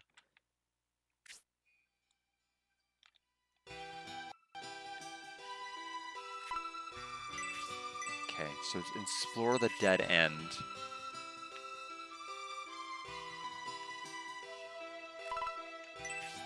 Yeah, I mean, I don't understand, you know, I can't believe it's this chatty and wordy.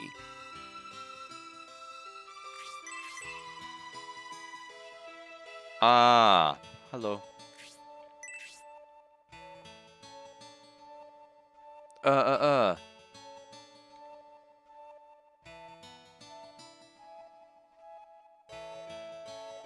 Uh. There's a person who is tied up. Will you untie the ropes?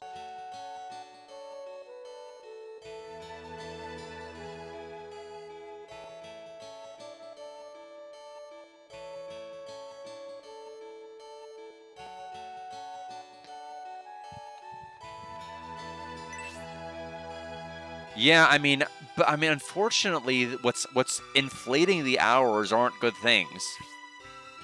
You know, the fact that there's this much words, this many cinematics and things they play out each battle, you can egress to grind levels like any other Shining Force game, except you have to sit through the same animations each time you do it, to the point where it's like, do I really want to do this? I don't want to do this. I remember you, you're Symbios of the Republic. Why would you decide to free me now? You were the ones who captured me because I knew of the conspiracy between Bullzome and Benetram, weren't you? Yeah, I mean, it's kind of insane putting it in that kind of perspective. Although, you know, none of the Shining Force games took me 10 hours. I wish I could say that.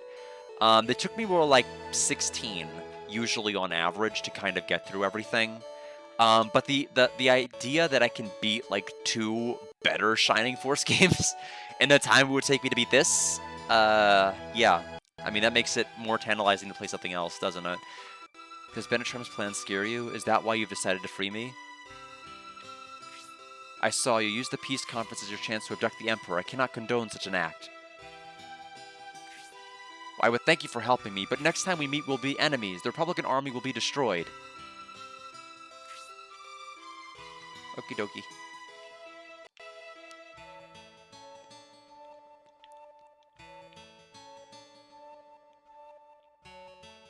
Yeah, I mean, ultimately, I play a lot of games slower than a lot of people. I mean, I try to mitigate some things, but, like, it's so awkward trying to play through these. I'm more careful because I have no idea where enemies are going or where I'm going. I could play the other games a little bit faster because I had more intrinsic knowledge of where people were going. I have no idea in this game who's walking how many units, so I'm being extremely deferential with my mages and priests because I have no idea whether or not I'm like a certain square distance away from being clobbered by an enemy with grace or clobbered by my other mage. And so that's really the problem here. Is, you know, I'd be playing a lot faster if I had any idea of being able to visually eyeball how many spaces an enemy was for myself. But this game decided, I guess that's pretty unimportant. You know, you kind of have to eyeball and guess roughly when your turn is going to be, and now, to add insult to injury, you have to decide arbitrarily how far you are from an enemy. So they want me to...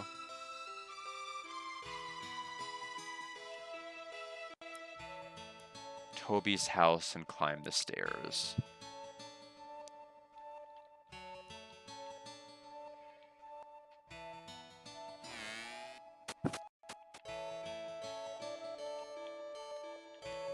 One of the very few Krakens I've actually beaten first time.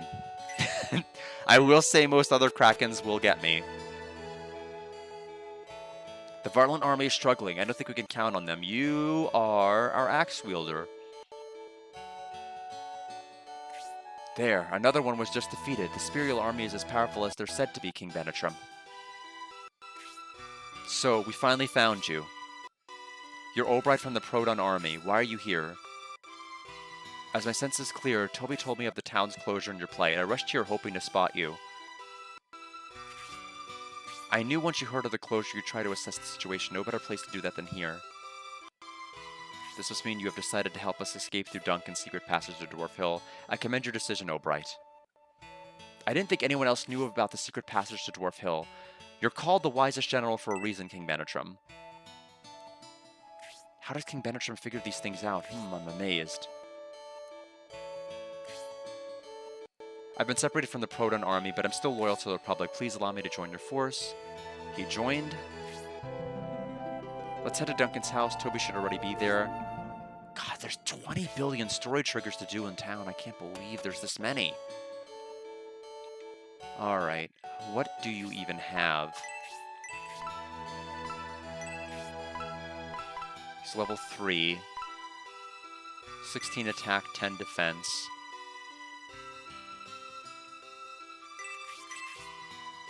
I don't remember if the axe that was in the weapon shop was a small axe or was it just a better axe overall. It might have been a better axe.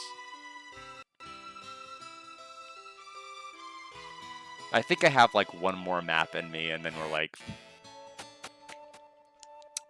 we'll see. Look, this one's an axe. It's not a small one. Oh, maybe it is. Oh, I see. The top one is the description. The bottom one is what it actually is. Space axe. Alright, so I think we're done with this store. Where do I need to go? Duncan's home, northwest of the town. I don't know. I think that's going to be this. Oh, yeah. The person who's like, don't go in my backyard. I just planted stuff here. What took you so long, Obright? And who are? These people are from the Republic? I did a lot of thinking, Toby. I can't go there alone. That's why I spoke to these people. What do we do, Duncan? We don't want anyone to know about the passageway. You want that. Isn't that bad? Listen carefully, Toby. They're being hunted by the Empire. If they don't escape, they're dead. The secret tunnel I've been digging for years opens at the well ahead. No one else knows about it. However, I owe Obright for saving Toby, and you all seem like good people. You know, I'm glad the passageway I built for fun is being used to save lives, even if it saves the King's life. Duncan, thank you for your help. I'll find out who is behind this war, and I promise to return your favor. Please proceed carefully. Hope you remain safe. Elba some speed to you. Alright, how many items do you actually have, Albright? Do you have anything on your person? You have one medical herb. That should be fine.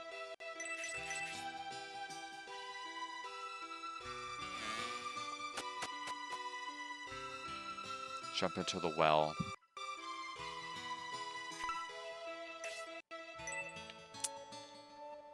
Well with the ladder leading down. Follow the passageway.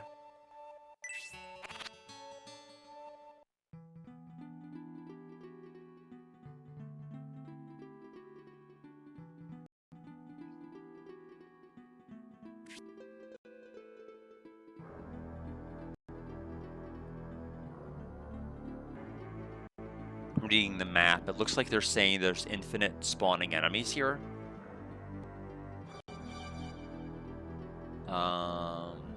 If you kill the Skaven or worms that start near this point, then a replacement will respawn.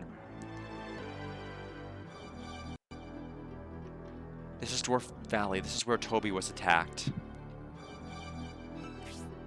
Steel bracer in the treasure chest at the top left of the valley. A savage land few dare to enter. There is no telling what danger awaits. Be careful, Symbios. Oh, it's not? Because they said that if you kill Skaven or worms that start near these points, then a replacement will spawn there.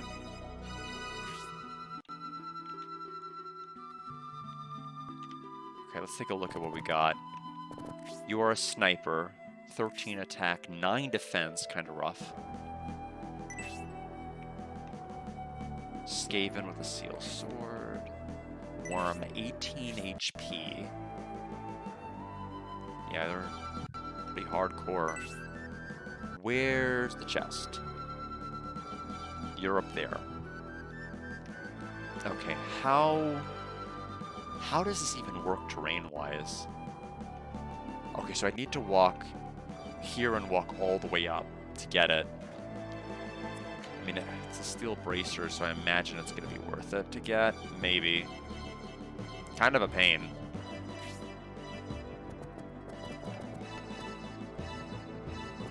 defense.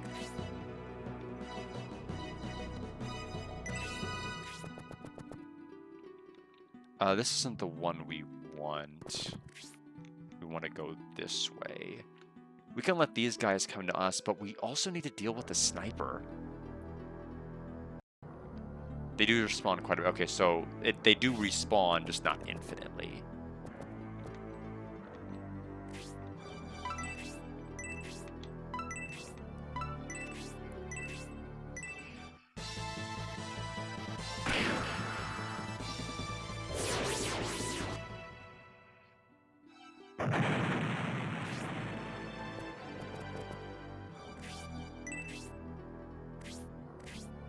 Okay, they're coming.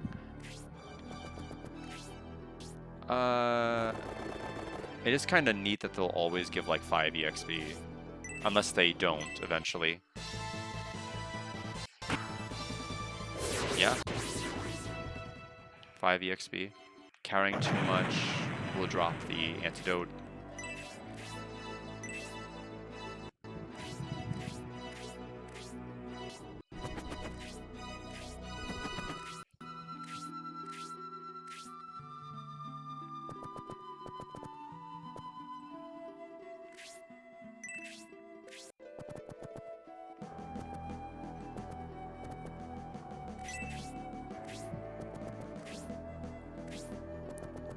Alright, Grace.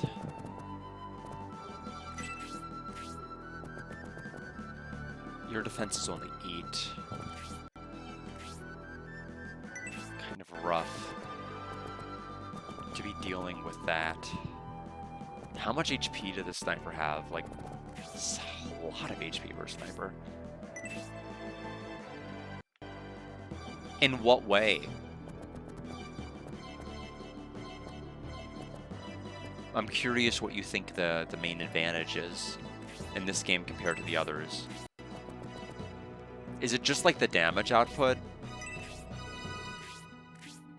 Because I admit doing like 10 damage pretty early is kind of cool. Yeah, this is where you kind of wish you had the spear, but you don't. It can scale. Scale with what specifically, though? What is it? What does it scale with? Like, what stat?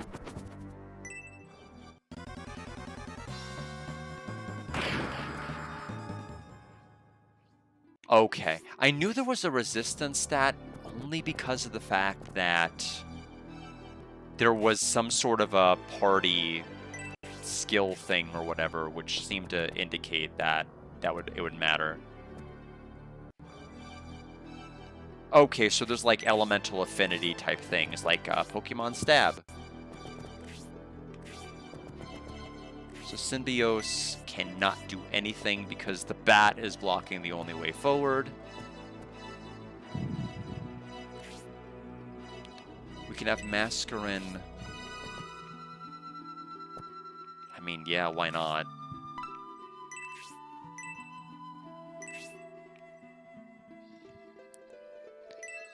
Oh, so if I equipped a different weapon, I would have a different spell. I didn't know that. Mascarin's level 4. Blaze is level 2. She has not gotten a single defense level out of any of her levels. She's doing pretty awfully right now. I think I'd like to have you right here. So you are weak to that.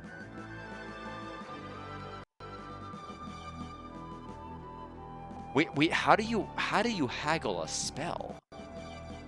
From where? Yeah, the guide didn't mention it, but I think the guide, may not be the fullest thing. I saw there was something that increased the attack power by 1 for my mages, but I didn't bother getting it. I probably should have, but...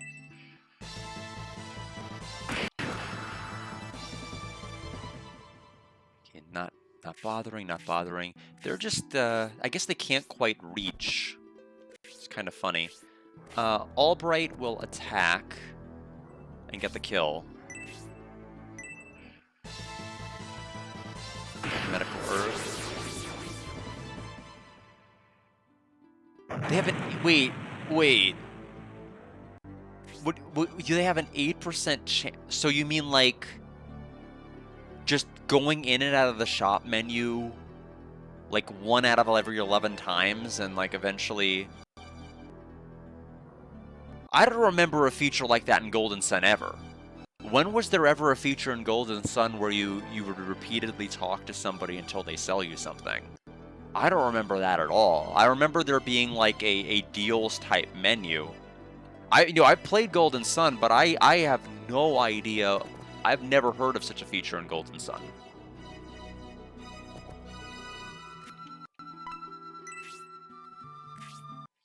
It's supposed to be a surprise. I guess it is, because I've never heard of it in Golden Sun. Let me type this. Haggling Golden Sun. I don't... Because I 100%ed Golden Sun plus the Lost Age, and I have no idea what this haggling is. Haggling Golden Sun. There is no haggling mechanic in the Golden Sun series. Prices for all gear, weapons, and items are completely fixed, and shopkeepers will politely refuse to negotiate. Seems to be the Google AI answer. Yeah, I have no idea what you mean. Yeah, I don't recall that being a feature. Yeah, I was gonna say that either way, your main point is that it is a feature in this game. But that seems weird. That seems terrible, actually. So you know, there are items in this game. So like for every shop in the game from here on out, I'm gonna have to go in and out of the menu an arbitrary number of times until they decide to sell me something. No, it's okay. I'm mystified that that's a feature. I don't know why. I don't know. I've heard of like drop rates, and I'm like, that seems sane. That seems sane that an enemy might have a certain % chance of dropping something, but a person having a certain % chance of selling me something seems ridiculous. That seems insane. I don't know why anybody would do that. I mean, that's not a slight on you. It's just I'm baffled that that's a thing that they would allow.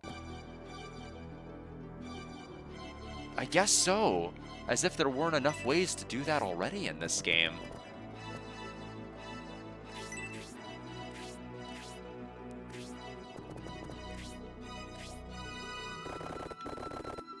Okay, so I can go this way. How many items do you have? You probably are, yeah, you're completely full. You're gonna have to drop something. That is fine, I guess. We'll have Dauntress start going up this way. Oh, I thought... I tried with my archer and I can only go 1 tile. Why could he go 2? That was the only reason I moved there, is I'm like, well, I can't reach the archer, therefore they can't reach me. So maybe there's some kind of a height mechanic that might be hidden. I don't know. Kind of annoying. Why didn't I attack the barrel? What happened? Am I too far? I'm too far. First, I had to rotate the camera.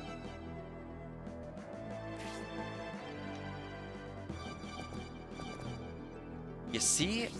It's so strange. Okay. Okay.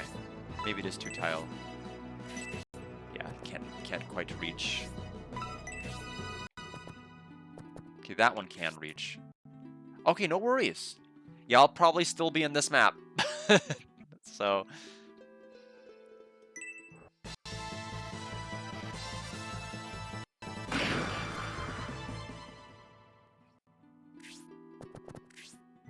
So he's gonna attack Dauntress. Ooh. More damage than I thought, actually. So Grace is gonna have to... I mean, this is rough because I need to heal. How much defense do you have? 5? And you have how much? You actually have more defense. I think you actually got a defense level up when you leveled. That might have been the only reason.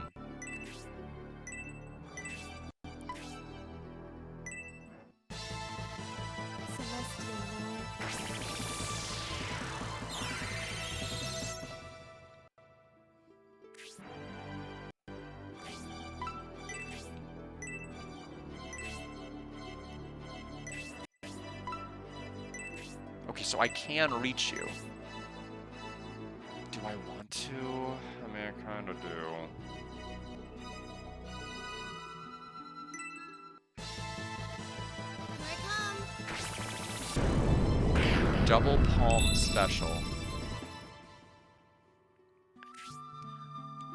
Oh, really? Yes, I'm hoping, you know, something about him ends up being a little bit more well-rounded. Right now, he's kind of rough. Okay, we need to get the heck moving.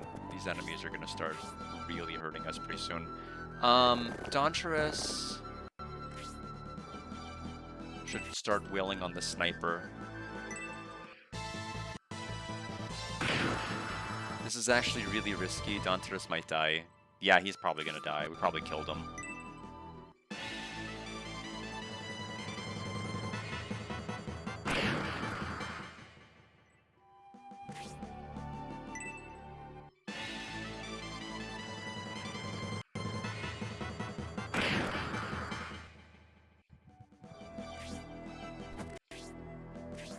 Wait. Oh, okay, I got twisted around. I'm like, what about the chest? I thought the chest was on the other side. And it is the side, it's just the camera rotated. That's why I'm all twisted and gnarled. Albright could attack the worm.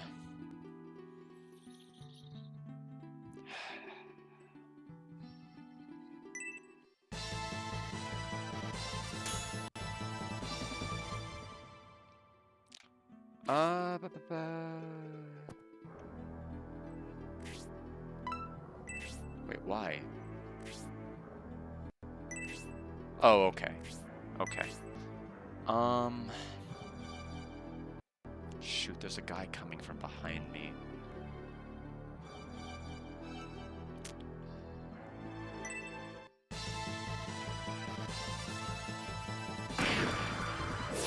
Hayward's level 3. HP 1, attack 1, defense 1, and agility. So good level there. Get an antidote. Worm's gonna go ahead and attack him. Yeah, unfortunately, we did not block the way he blocked. Okay, so Grace's turn.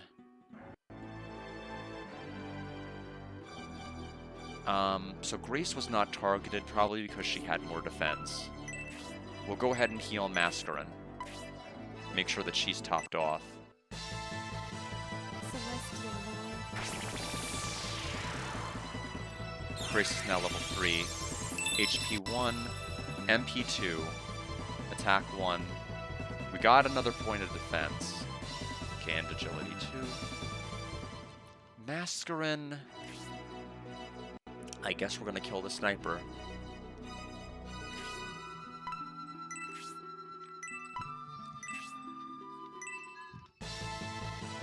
Here I come.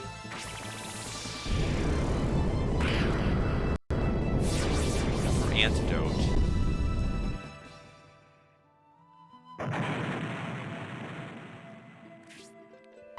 We are pretty good inventory-wise.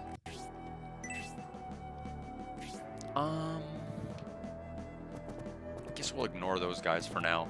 We need to start... I need to form a wall here to make it hard for them to attack Daunterous.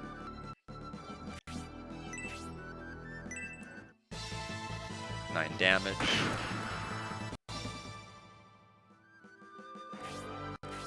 Yeah. Good thing we got an extra point of defense, right? Oh, Karna, really? Okay. We can kill the bat. Unless we miss.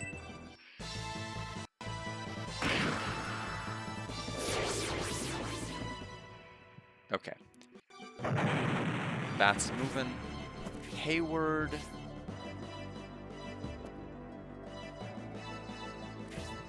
Attack Skaven.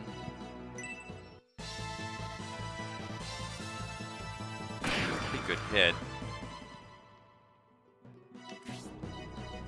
Yeah, I don't know. We probably won't be seeing that for a while.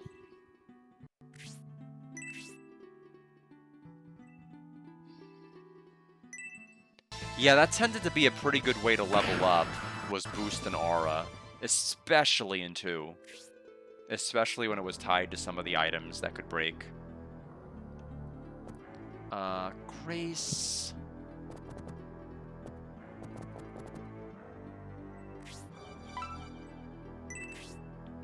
Yeah, I mean, ultimately, you know, that tied with an egress strat is probably like the best play.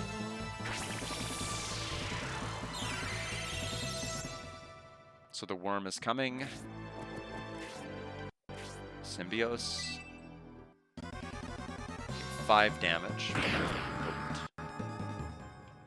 I guess Mascarin 2. Now, of course, us using magic is probably not going to level up our rod.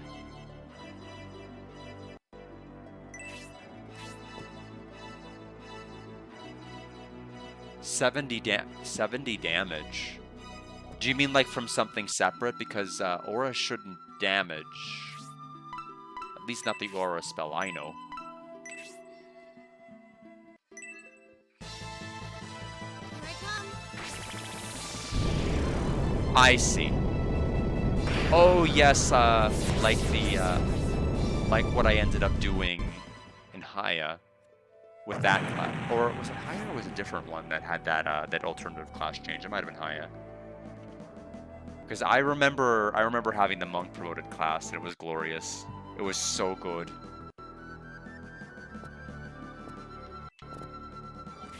Let's have Symbios try to get the kill here. Good work. 30 EXP. Still a whole lot of nothing. Too far.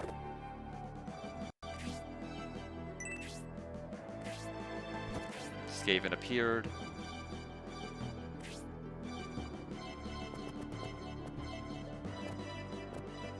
Worm appeared. Okay, Obright. Attack the bat. Not enough. Grace can hide here.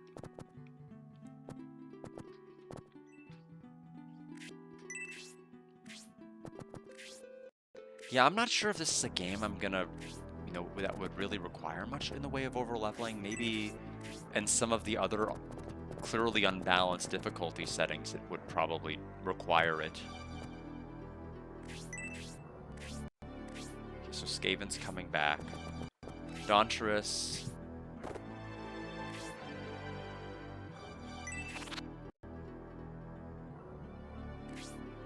Oh, I should have used the herb. Why didn't I? I'm stupid. I knew it was going to be one space away from opening the item. The last turn should have been me using the herb. Ooh, that's not what we want. Yeah, I mean, I don't understand how. Because when I played on hard, that other enemy took 4 damage every time. And that ally that you could talk to save took 4 damage every time on hard mode. Meaning that no matter what you did, he would always die before you could get there. So I guess your playthrough must have only talked to the archer then? Aha. Okay, that makes more sense then. I was about to say, because I have no idea how that would work. Otherwise...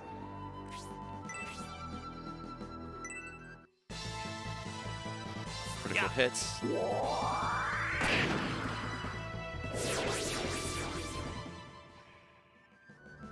Yeah, the whole reason I wanted to change to a different, you know, to the different difficulty to start off with was because I felt, you know, pretty comfortable and proficient with Shining Force having played 4 games. Little did I know that everything was going to change in this version of it. All sense of familiarity gone forever. The worm is coming. We need to start moving out of here then.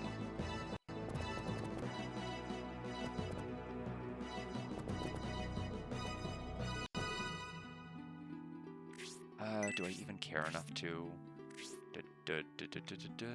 Maybe you'll reach... Maybe you won't. Don't block.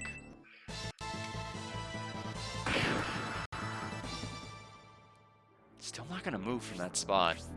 Like Stoop Kid. We'll go this way.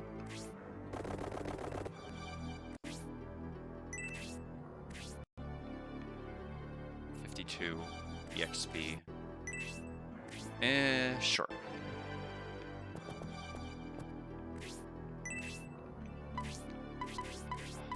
Boy, the perspective in this is so wonky. I keep thinking I'm 2 tiles away, and I'm never 2 tiles away. Yeah, I mean, I'm sure if it's something you can get into the flow with, it's gonna be great. I know Alex gave the game, I think, high 90s. If you put the 9 upside down, maybe maybe I'll agree score-wise. But if as it stands, there's no way in the world. There's no way. There's no way I could possibly give this a 90. I have to know. I mean, in order. I feel like I can't tactically plan in this. If I don't know how many tiles I am from an enemy and how many tiles an enemy is from me, there's no way in the world I can plan well enough to actually be fully engaged. It's like the bare minimum to be able to be tactically engaged with something is being able to like strategize and know what you're doing. I never know what I'm doing.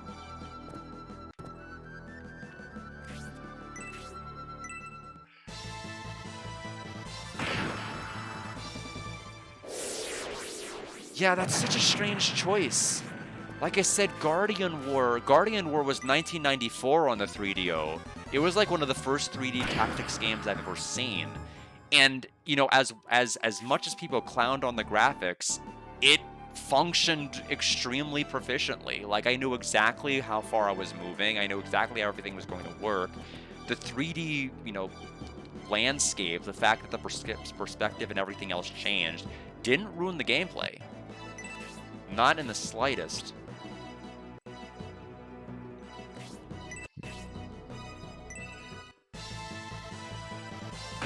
Symbios is now level 4, 1 HP, attack 1, defense 1, and agility. We're getting some good level up with him. Oh, Skaven's super effective against... okay, so it is the Fire Triangle.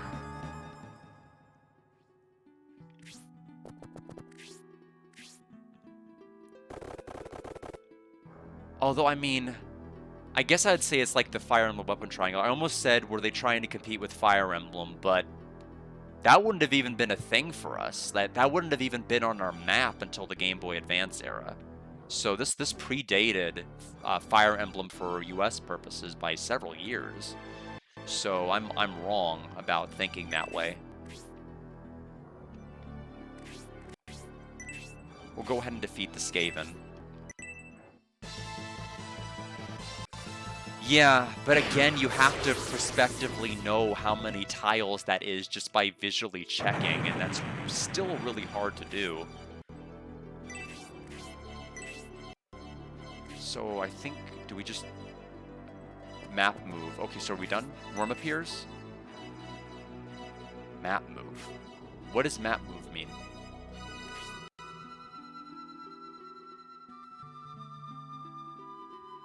Does Symbios have to be the one to move the map? Is that why we're still playing?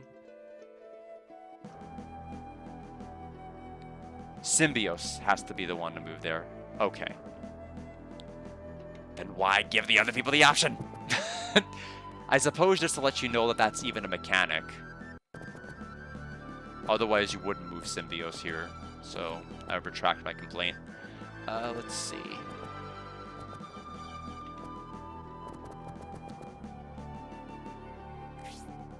Oh, I forgot about that guy. I should probably not forget about that guy.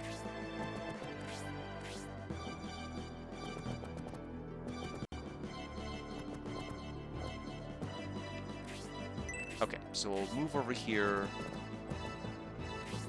Here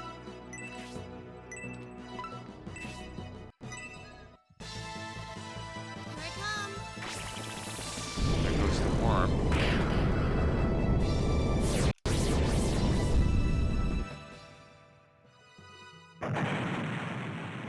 Well, I mean, one thing I will say is there's definitely no shortage of item drops here in case you didn't hit the store. That's nice.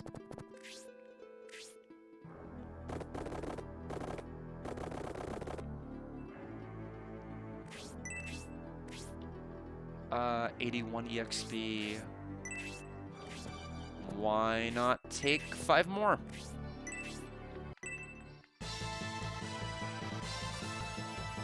Got a medic order.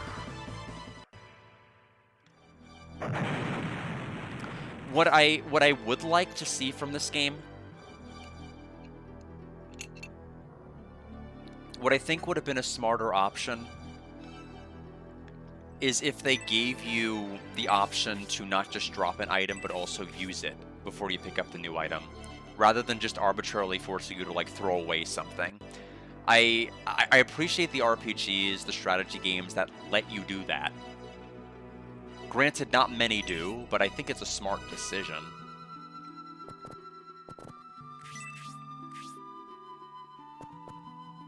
Yeah. I mean, you're not wrong. I don't really need it, but it's there. I would argue there's probably a little too much.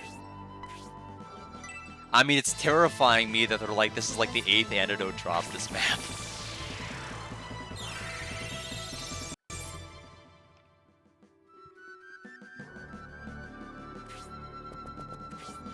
I am kind of scared to see this many enemy spawns, though. It makes me think that there'll be plenty of maps later that'll do something similar.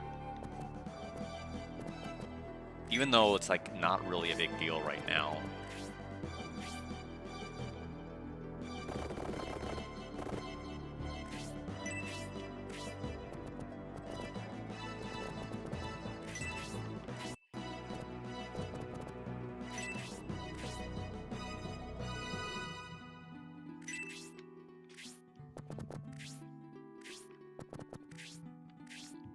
Map move. We seem to have passed through the valley. General Kruart's soldiers must be quite irritated by now. Still, this is Imperial territory, and we're such a small force. The time we gained is very precious. They say treasure is hidden in Dwarf Hill just ahead. Beyond that is the town of Railhead. Hurry, General Prodon awaits.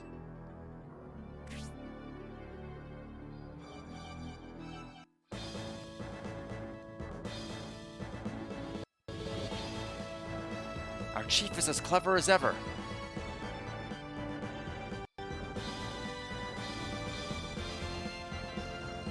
Yeah, I've noticed that. I mean, it's nice to at least know where they are in perspective to you, but it is another thing that kind of takes time. I was worried a peace treaty would be bad for business, but luckily things changed and war broke out. Who could have predicted this, but the chief knew it was going to happen. He must have contacts everywhere.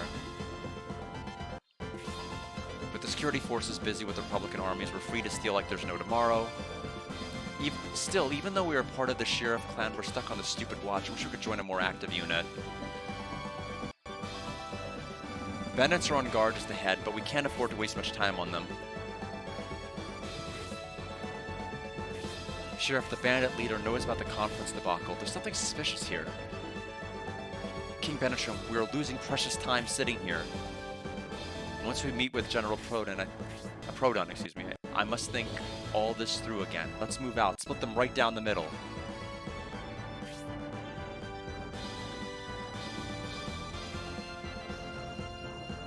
Alrighty. Well, I think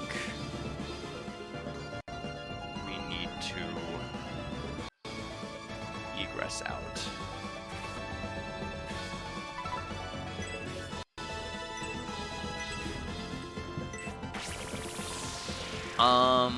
Yeah, so at this point, I'll go ahead and save. But this seems like a game I'm gonna have to graveyard. This is just not holding my interest like the other Shining Force games. It's too slow, it's too clunky, and I can't tactically figure out what I'm doing because I have no visual way of discerning how far I am from the enemy. I can understand, like, this move translates to this many spaces, but I can't visualize what that looks like on a map. And it's so difficult to play any sort of a tactic game, no matter how easy it ultimately ends up being, if I don't feel like I'm able to at least visually discern that. It's the only tactical game I've played where I just can't figure it out, just by doing that. It just seems kind of silly to play a game like that. I think, like, tentatively, like, I'd probably place this game at, like, a 62 score. I do think, like, the thing is, like, comparing it to other notable tactics games in the 60s, I gave Summon Night 6 Lost Borders a 68, and that's ultimately where I settled on the Mystaria or Blazing Heroes. They're basically the same. It's the same game. Just there were two different titles because of Mystaria, I think, they had trouble with keeping it under that name in North America. I think that the main things that make them better is they were a lot more solid with their gameplay. At least with Summon Night 6, as boring as it was and as predictable as the maps were, and, you know, as boring as the bosses were, at least I knew what I was doing when I was going through the areas. Here, again, it just doesn't feel like Shining Force at all. So I think what we'll go ahead and do is we'll stop this. I think what we will do is we'll probably pick up. Let me see how long the beat says about Holy Ark.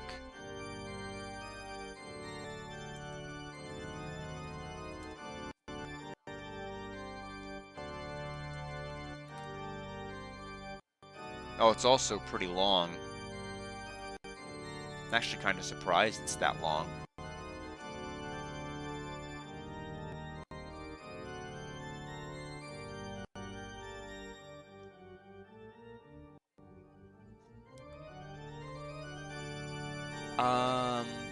But it might be an interesting change of pace. Okay, here's what we'll do. I am going to flip a coin. You know, the Great Equalizer. You don't think that I will like Shining the Holy Ark, or you don't think I'll like this game? Because I agree with you. I don't think I'll like this game either. if that's what you're saying. But Shining the Holy Ark, Heads will play it. Tails, for next stream, we'll go ahead and switch to Pokemon. I'd rather not start Pokemon today.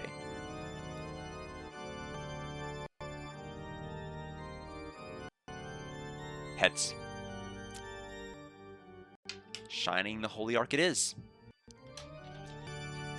With that being the case, I think we'll go ahead and switch to that for a brief period of time.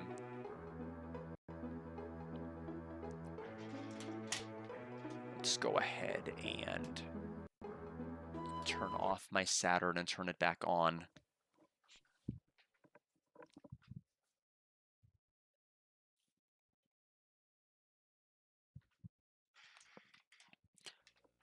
This is kind of an easy enough thing to do on my backup VOD. I'll just put it in both playlists. I don't have to worry about splitting it in the middle. I'll just put it in the playlist for Shining Force 3 and then say, like, Graveyarded on the playlist, just to make it clear that it's not going to have any other installments. Yeah, it's one of those things where, I don't know, maybe if I was younger I'd have more patience with it, but it seems completely silly to keep playing something I'm just not going to enjoy. I mean, like, the bare minimum for me to probably continue to play it would have been, you know, it's not necessarily as much the time wasting as it is the just not understanding intuitively, like, where enemies can move and where I can move. That's kind of the bare minimum of what I'd really like to see in a tactics game. So let's go ahead and do the Holy Ark.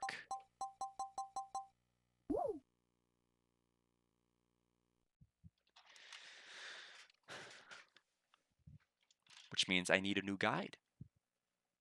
I need to pull up a GameFAQs guide for that.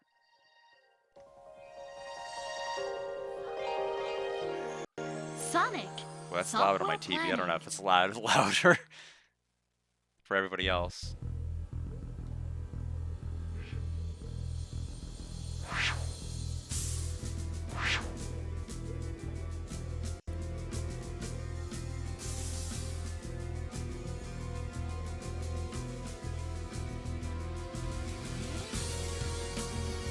I did not play Shining in the Darkness yet. That is eventually going to be a plan for me.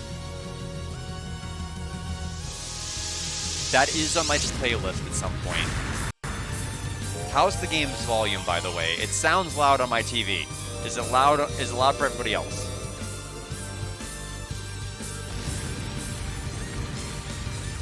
This cutscene is like ridiculously loud. I'm just gonna preemptively lower it a bit. It sounds like it's gonna be kind of ridiculously loud. Let me know if that's better.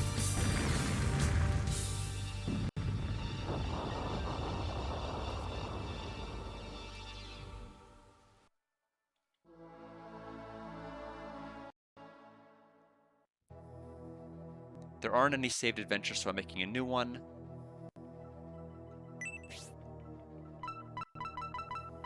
End of name. It's still loud. Let's lower it.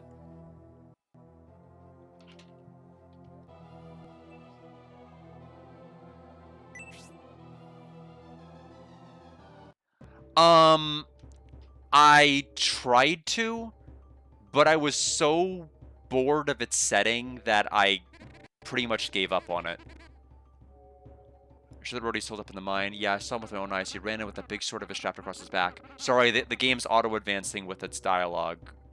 Oh. Now it's not.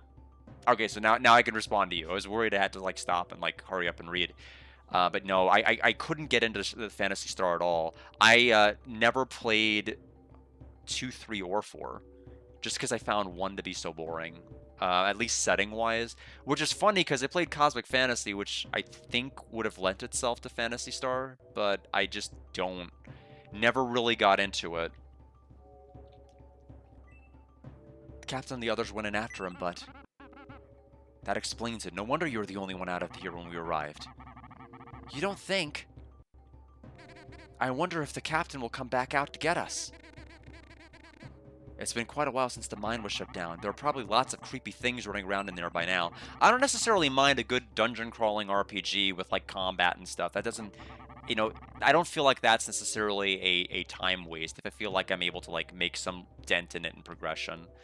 Yeah, I wonder where those mercenaries are.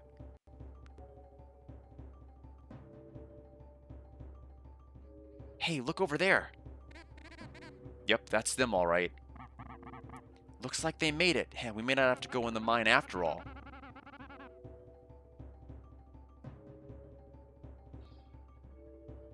Those approaching must be the Forte, the sorcerer, and his partner Melody, the shaman. They have a fierce reputation. Look, there's 3 of them. Who's the swordsman? I know that guy. He's Arthur, a mercenary who's starting to make a name for himself. They have assembled quite a team.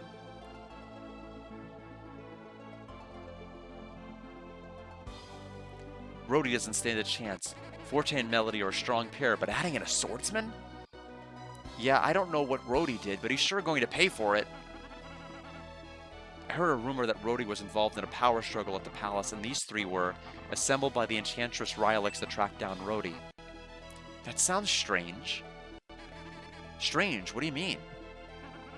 I heard that Sabato, the sage of the anti-enchantress faction, had employed some mercenaries to find Rhodey.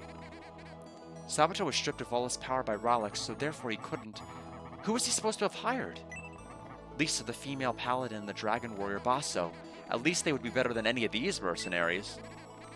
Keep it down, they'll be here shortly. We're already here. Exactly who is supposed to be better than us?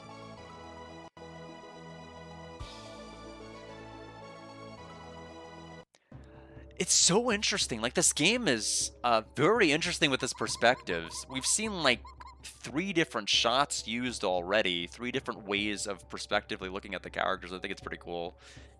If we were after you, you'd be dead by now. We were told this was urgent, so we took a shortcut or 2 to get here faster. So this is it? The mine where Rhodey has gone into hiding? So the reason so few of you enriched soldiers are out here is that the rest went in after Rhodey, right? Well, at least some of you have courage. What? Are you mocking us? just like tilts his head like that. I don't know why he's doing that. How many? What did you say? He's asking about Rhodey's group. How many of them are there? 10, huh? Could be interesting. No, I meant he's in there alone. What? Alone? We could have taken care of this by ourselves. Why did we need to bring him?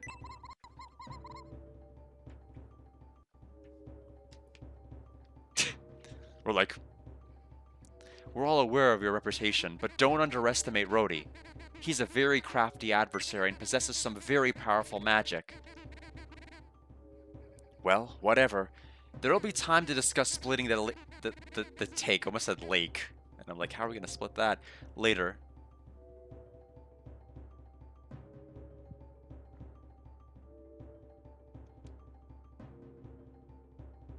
Kind of a cool intro.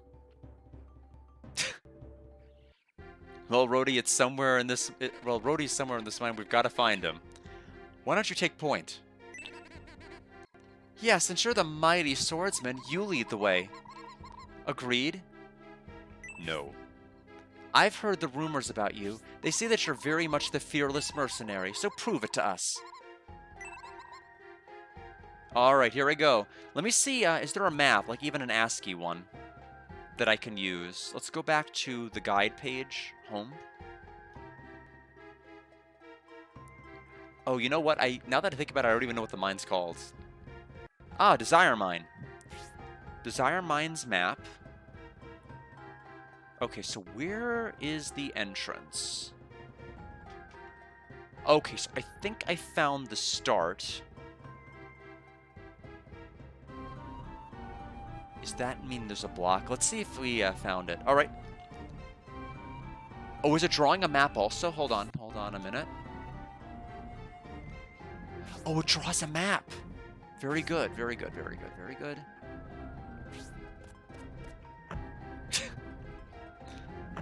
Okay, so Arthur level 1, MP 7, Melody HP 15. Check. The support troops have arrived. Rhodey went that way. Please hurry or he'll get away.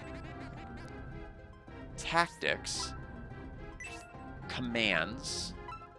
Okay, everybody's on manual.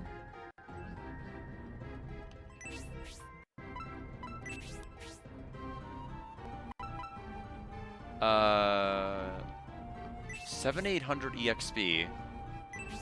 0. Are you gonna betray me or something? Why are you so strong? Except not really. You're level 1 and you didn't even level up already? So magic. So there's technique. BD. Don't know what that means. Seem like we're fully outfitted. Wait, what? So we have a knife and a sword equipped? Or is the sword like an accessory? It seems like it's a tool. Alright, well in any event. Magic spells. You have heal 2 MP, so you can cast it 6 times, and you have fire.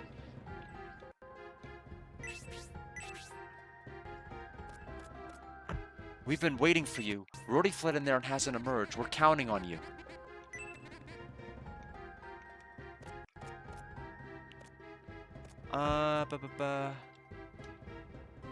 This should be a dead end, right? Yeah, nothing was found. I don't see anything on the map as far as an item in this spot.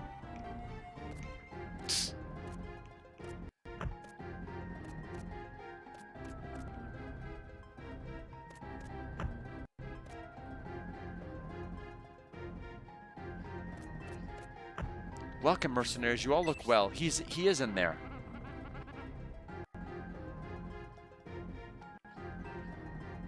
Well, get going.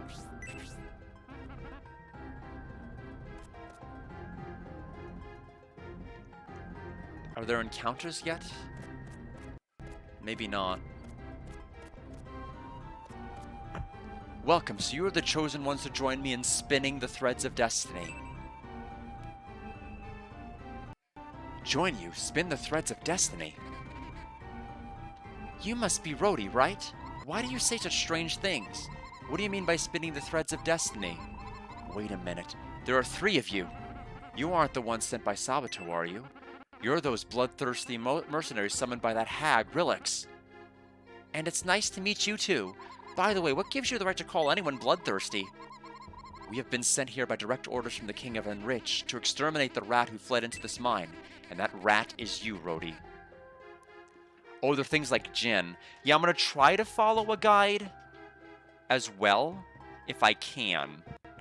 Let me go ahead and run to the bathroom real fast, and I'll return quickly.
I will absolutely need a guide for this game. That's not necessarily a deal breaker. I don't necessarily mind, as long as the guides are pretty easily accessible.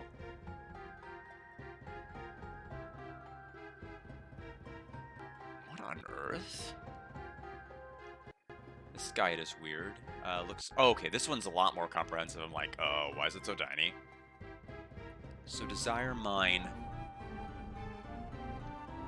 So there are enemies in here.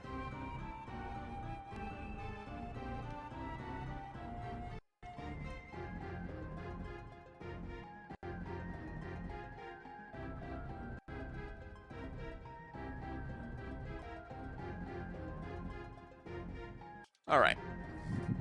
Let's go ahead and get ready. A rat? What a joke. So my potential exterminators, I take it, won't just leave quietly if I ask nicely? Yes. I know each of you are confident in your skills, but you really think you can defeat me? I guess the only way to find out is to try me. Here he comes. Assume your positions.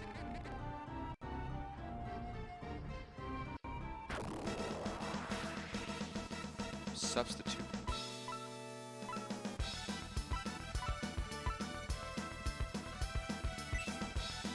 You have no spell.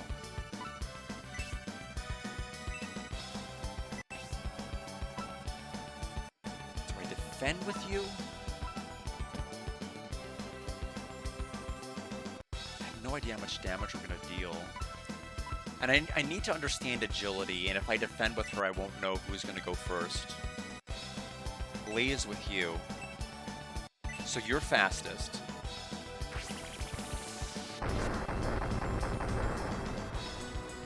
Arthur took 5 damage. Okay. So Melody is only slightly weaker than Arthur. Do I want to bother? I mean, healing is so inexpensive. no reason why I shouldn't be blazing every turn.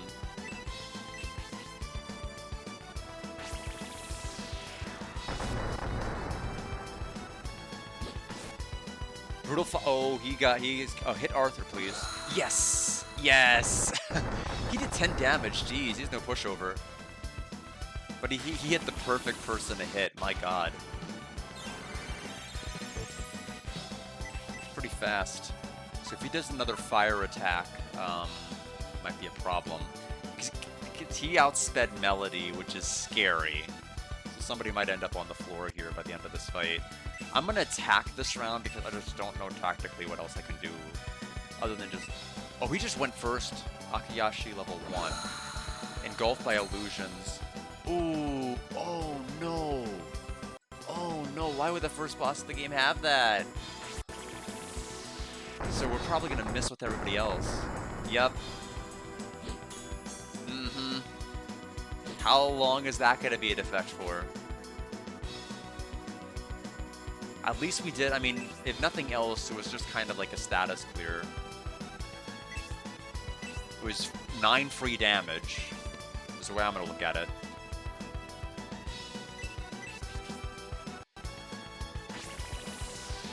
Okay, Ford has broken the illusion. Melody took 6 damage. Okay, now Melody was a little bit late. Okay. Heal yourself. I hope she stays alive to get EXP from this fight. It'd suck if she died. Oh, Arthur never got over the illusion. He just got lucky last round. Rhodey, okay, we defeated Rhodey. What a disappointment. However, I'm not finished yet, not until my destiny is fulfilled. It's pretty rough first loss, wow. Only 12 EXP.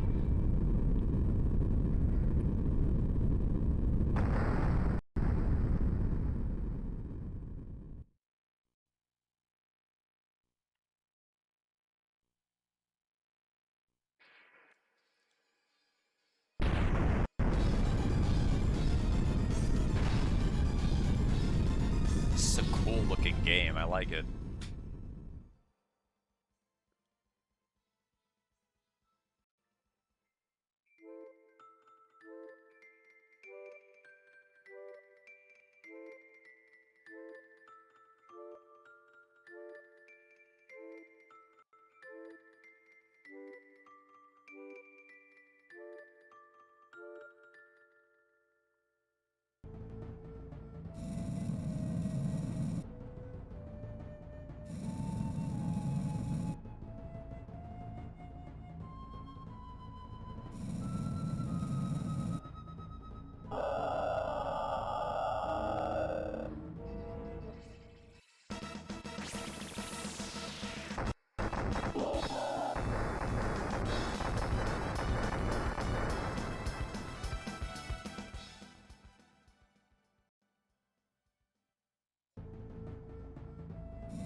Okay, so my theory about this guy being like evil and turning against us was, I mean, like when I saw he had 7,800 EXP, I'm like, he's not going to be with us for very long.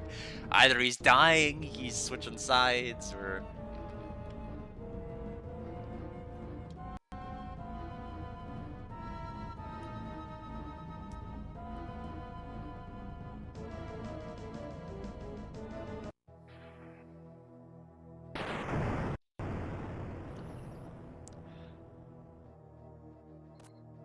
Arthur!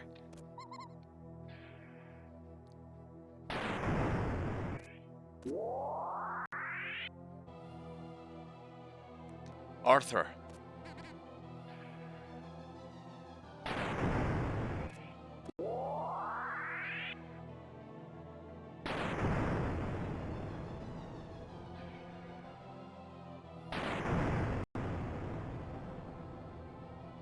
You are the chosen ones to join me in spinning the threads of destiny. I have no need of bloodthirsty mercenaries. Leave this place.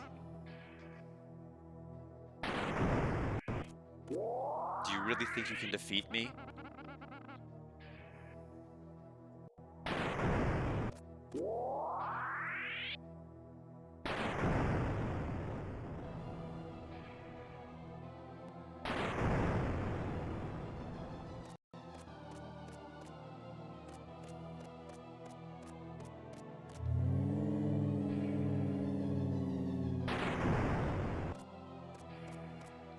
I should have never been born. No one could possibly understand my pain. I will not let you inherit the spirit.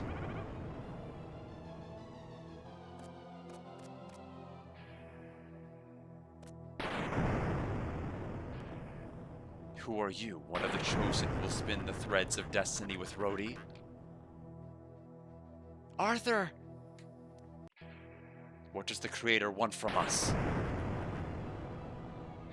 Arthur! I have no desire to resurrect the 1,000-year kingdom. Arthur! Arthur! Arthur!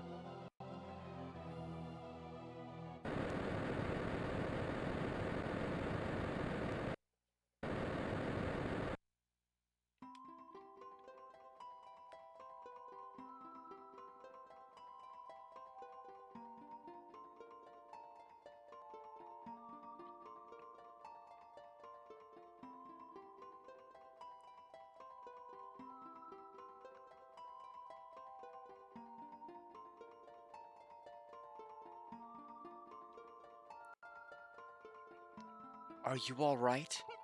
But obviously, the answer to that is no. I asked the wrong question. Your life's eternal flame is almost gone. We must hurry. We are the spirits willed into being by the Creator. You three have been accidentally caught up in the struggle between the forces of life and death.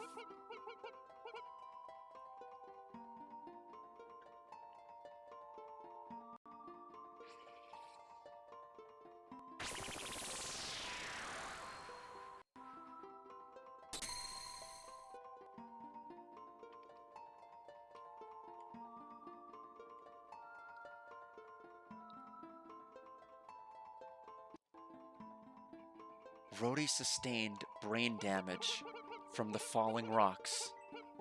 As a result, he suffers from amnesia and can't remember anything, leaving us with no time to waste. I'll say, like, even though this game has had its share of cutscenes, this is infinitely better than Shining Force 3. Everything that this game has done in terms of its presentation has been extremely visually interesting. I haven't seen a game really do this much with cuts. Like, this game is like, what, 96, 97? And it's been experimenting with, like, all of these camera angles and cinematic scenes of, like, the ground coming from underneath and then having the perspective be of you falling down from the higher floor, and then from the backs of your characters as your backs of these knights as they're talking to our party, and then from our party looking at the knights and the knights talking to themselves in the perspectives. It's so, I mean, like, if nothing else, it's so interesting visually to watch it that I don't even mind that the cutscenes are long. I don't even mind that they're going through all of this dialogue, and like, some of which may not be as important as others. I think it's, you know, it's entertaining, especially for 96 and 97. As Rothy suffers from amnesia and can't remember anything, leaving us with no time to waste.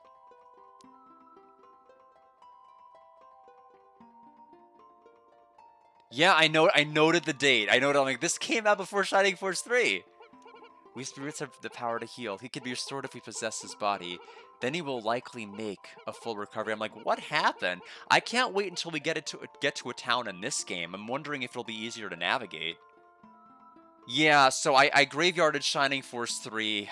I think the bare minimum to be able to engage with a tactics game is being able to feel like you have some sort of tactical prowess. If you don't, if you can't visually discern how many tile lengths you are from an enemy at any given time, it's just too much. Plus, the game was so chatty. I'm like, I could do without this. They're introducing like 5 characters at the end of like every single chapter, and like they're just yapping all day. And I'm like, I don't care. I really don't care about any of this. It's like it's also one of Sakuraba's worst soundtracks. I don't understand. 3 had terrible music, and all the other 4 Shining Force games I played were good. Like, had really good, memorable soundtracks. This game has a good soundtrack, too, from what little I've heard. The battle theme's a banger.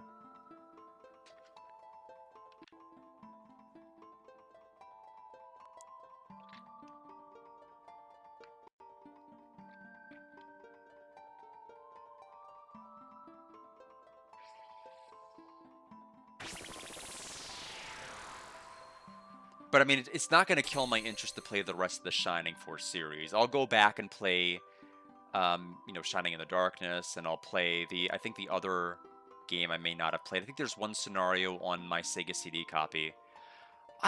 You know, I only played Final Fantasy Tactics Advance. I never played Final Fantasy Tactics 1. I do have the PS5 game, the re-release on the PS5. But it's still sealed. I haven't opened it yet. That was gifted by Alex. I have to get through several of Alex's gifts this year. Like, I was gifted Monsters 3: The Dark Prince a while ago, and I still haven't gotten to it. That is going to be played this this year. The thing was, I was waiting for the Steam machine or something to where, because I've had 3 computers that I've tried to use to play Steam games on, and all 3 of them have failed for different reasons. So I'm like, I don't care if I have to drop money for a console. As long as I can play something on Steam, I'm happy. But, like, it's ridiculous. I bought this computer with the expectation I'll be able to play Steam games, but turns out having any windowed game open on this just, like, completely, like, causes OBS to throw a fit. And so I just can't play Steam on this. I have to have, like, a separate console or something else. Yeah. And I mean, I don't necessarily. I mean, if the flow is there, it's okay to have cutscenes. But what's important is, am I motivated enough to get from point A to point B?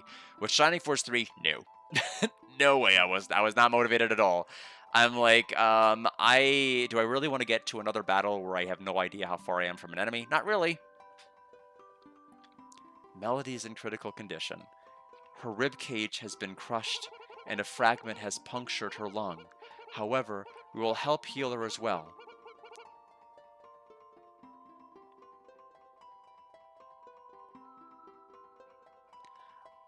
Yes, I do. It's an Intel Core i9. You'd think it'd be able to run, like, any window without crashing OBS, but nope. It's like, it's fairly new. She regained consciousness for a brief moment early and witnessed one of the evil spirits possessing her partner. Unfortunately, there is nothing we can do to alleviate those emotional scars.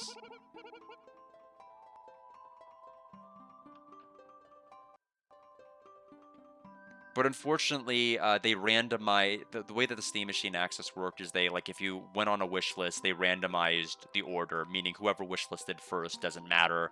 They take the final set and then they randomize the list. And I got an email saying, sorry, you were not in the line queue early enough as far as, like, where we randomize the places. So I'm like, okay. So I don't know when I'll ultimately get it. Hopefully this year. I just don't know when. But as soon as I get that, you know, there's several games I want to play. I want to play Final Fantasy 13. I've been told I'm probably going to hate it, but there's something to be said for a game that's so linear that you can't waste time. You know, I mean, for some people that's a curse. It's so mind-numbingly boring. They're like, get me off of this train. I want to leave. For me, maybe that's something I need. Maybe a game that's not so open and crazy that it'll just drive me nuts. But I don't know.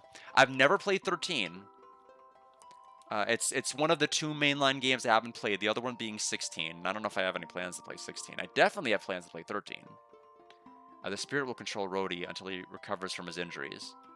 He'll regain his magic and abilities as well.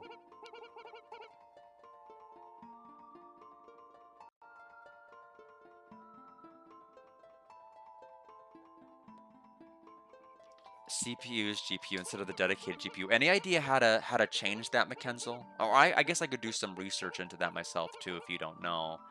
Yeah, because I have a feeling it has something to do with my computer settings. You're probably 100% spot on. I feel like there's something going on with OBS. It's odd because none of the other two computers had an issue. I could OBS with Deltarune on all the other computers. Here, I have to use Streamlabs. I can't use straight OBS, or Deltarune will completely crash OBS, and I can't record anything. Melody is able to act of her own free will. We will not affect her freedom.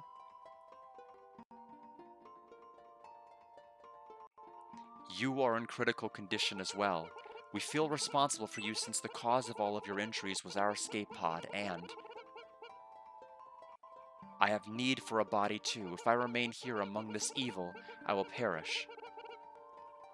Remember that you three whose bodies have been imbued with spirits cannot be separated, even though you were once enemies. They all have agreed. I want you to remember that too.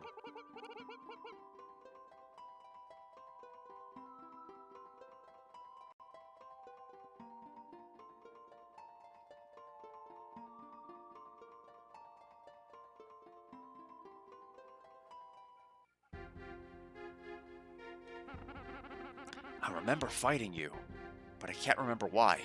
Maybe it's because of that rock falling on my head. I can't remember. Since we're all in the same situation, just as the spirit said, it's meaningless to fight with Rhodey now. As long as they occupy our bodies, it's best that we work as a team. Although I seem to have lost all my equipment and forgotten my fighting skills. How'd you lose your equipment? I can understand forgetting your fighting skills, but what? I guess I should be glad that I'm still alive, since I can't see any reason to stick around in this mine. Let's find our way out of here. Arthur, let's go. I don't think we can depend on Rhodey right now, so why don't you take the lead and let's go try to find Forte. Since the evil spirit has recently possessed his body, we may still have time. Alright. So Rhodey has 19. I'm assuming literally nothing on you, right? No, you have equipment. Why'd you say you forgot it? Liar. So we have critical rate. So Rhodey is faster, which makes sense considering how fast he was in that boss fight. Alright. So I wonder, if we'll start getting encounters now. So, Desiree Basement 1. Do we have Basement 1? Okay, so there's Basement 1, but how do I know where I'm starting in this basement? Do I know of anywhere that looks like this? Let's take a look at the guide. 1 will connect to 1. Okay, so I know where we are. We will want to immediately go to that pathway to the north here.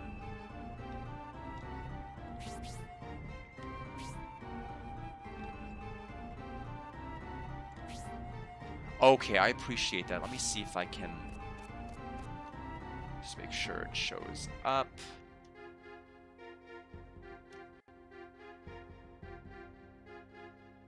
Okay, I'll click that later, Mackenzie. Thank you so much. If anything, I don't think it'll hurt to at least examine or investigate. Carefully looked at the rock. We have found the herb. We've acquired the herb. Medicinal herbs. So we'll go back down.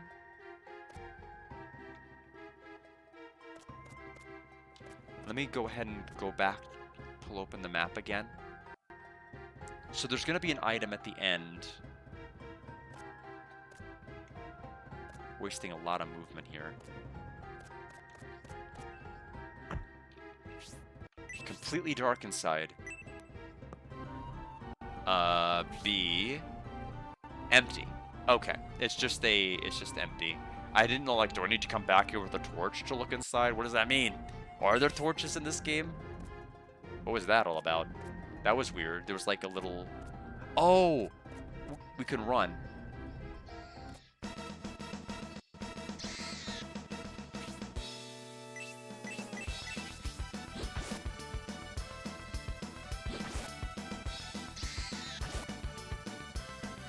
Okay, quite a bit of HP on you, huh?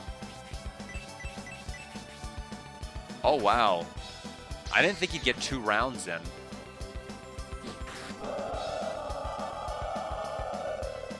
19 gold. Oh, we dropped an herb. That's helpful. Considering the same person got walloped twice. We're gonna have to probably use that right now, quite frankly.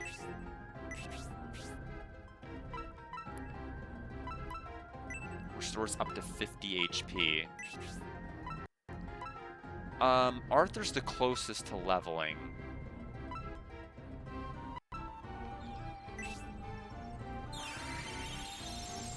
So I'm assuming the bad news is that we're not going to be able to probably save until we... yeah, until we leave. What is the X? There's an X on this map. Why is there an X?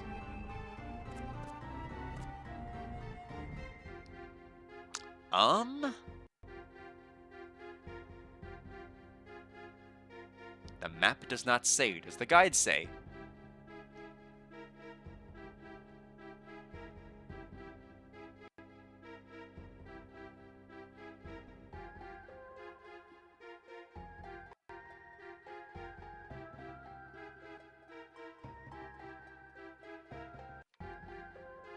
There's an iron circlet coming up. In part D. Okay, so there's going to be a dead end coming up, which we need to... Let's not go that way, then. I don't know what the X is all about, but we're just going to ignore it. Oh, that's what the X is all about. Hind Beetle. Only 2 damage to Arthur.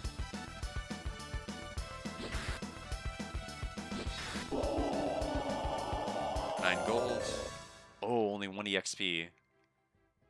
Well, I don't like taking damage to only get 1 EXP.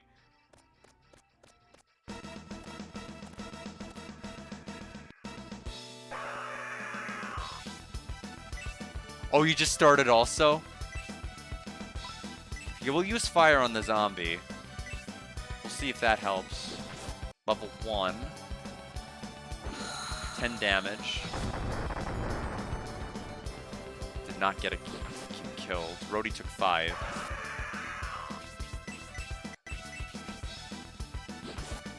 Oh, geez. So much health. No, no, no, no. He's going to go twice.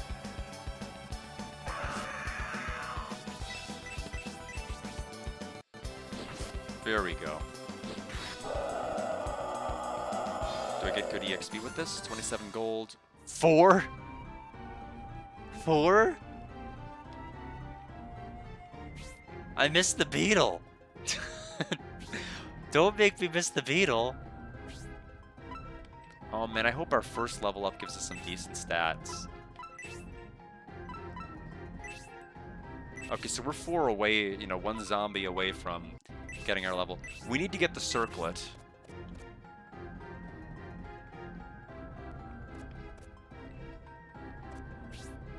Wait.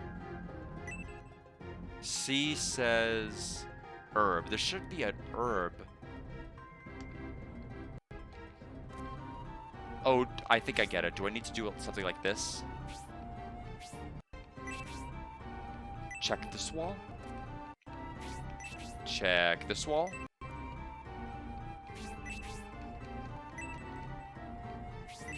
It says there's an herb here.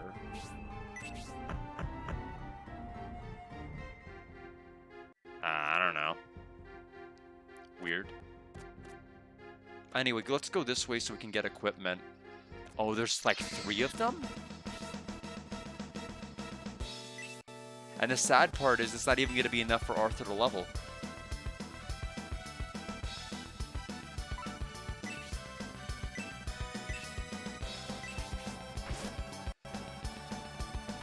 Oh, Hind Beetle ran away. A did.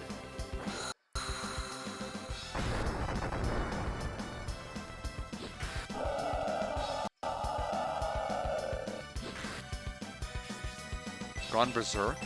Okay, wasted turn though.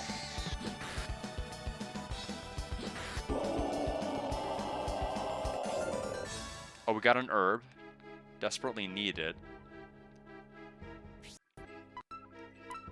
At least the drops are somewhat fair.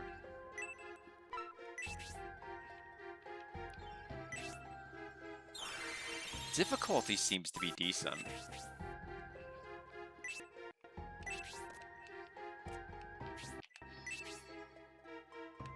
Okay, so we found the iron circlet.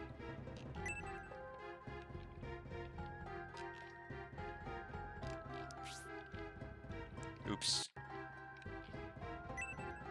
Possessions, give.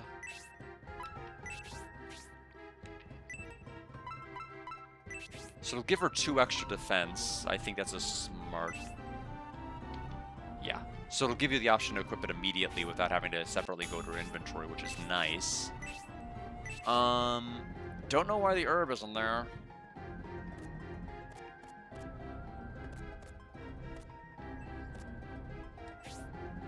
Very weird.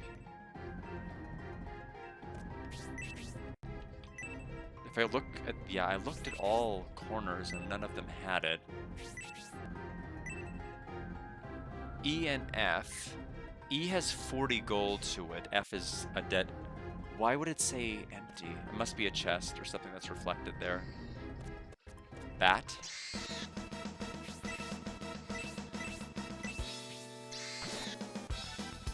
Power attack. Time for Arthur to level, I hope. 2 experience, so Arthur advances to level 2.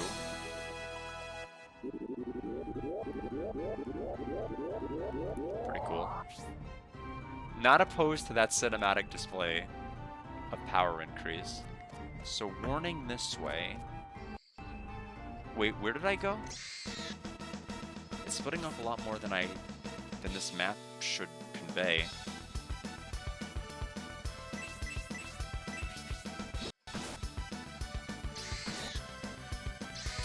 Yeah, as soon as everyone gets to level 2, it's gonna be a lot less, you know, quote-unquote scary.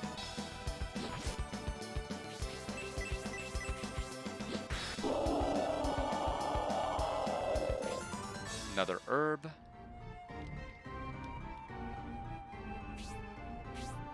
Oh, I got twisted somehow. Thankfully, I mean, this area is pretty nice. It does label, like, exit, warning. I'm sure some of the later dungeons are probably not going to be as nice, but considering this is a mine, it makes sense.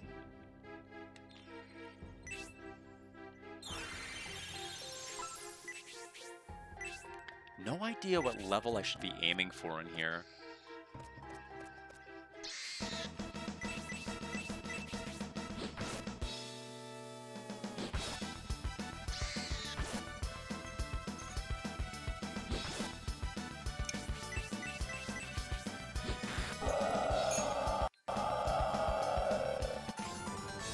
Melody leveled up. 1 defense. At least she got some defense.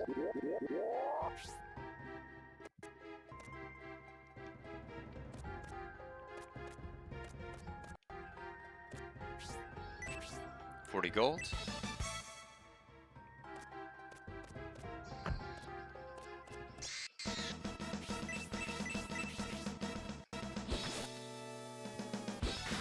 I don't think there's any way to, like, decrease the volume of those guys.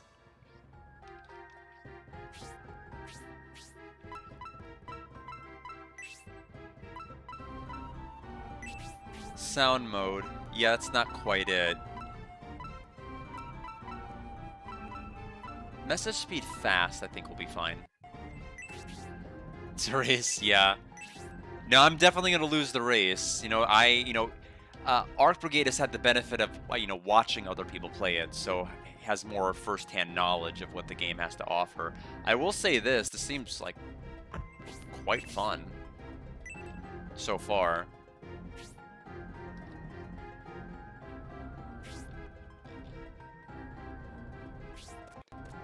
Now, are there random encounters, or are they fixed in terms of their locations?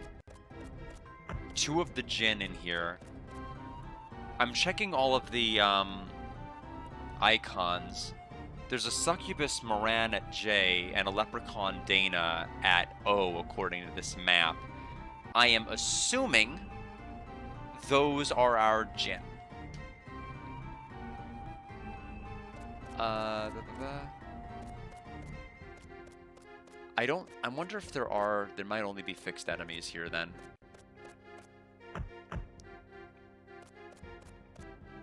That's fine, I'm just trying to get info. Yeah. Okay, so they can respawn, that's fine.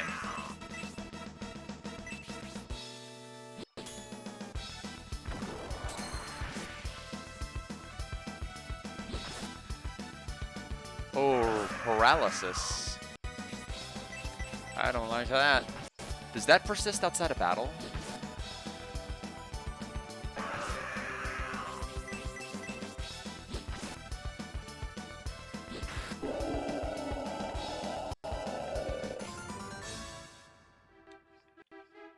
I don't think it does. Use...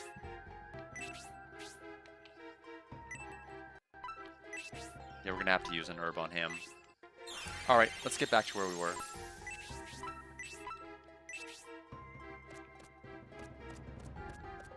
And we'll make our way to the end here.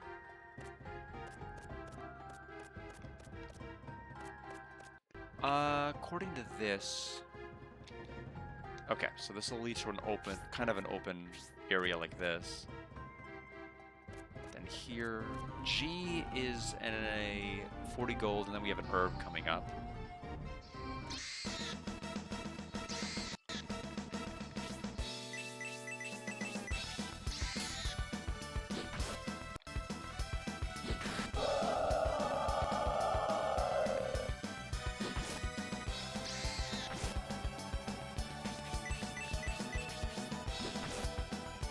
Oh, Melody gained 2 HP back?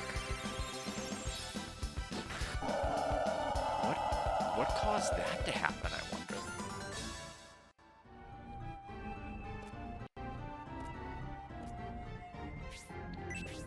So this is the second place that says check here for an herb. What is going on? And there's no herb here.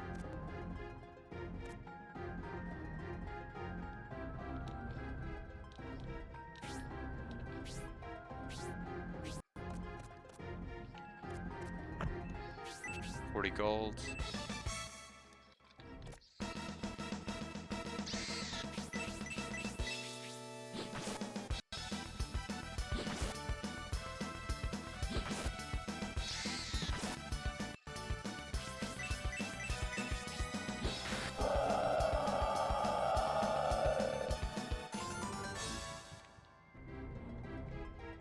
Rhodey's gotta be leveling up pretty soon.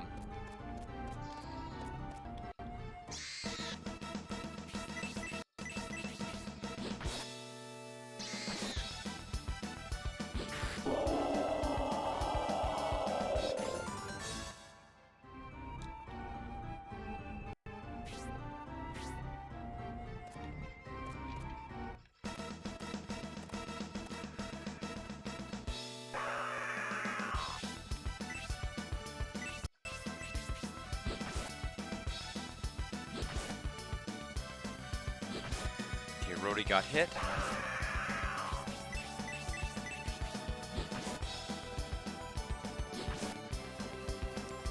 What was that? Power attack. Oh, it's his own personalized critical. And there's Rhodey's level.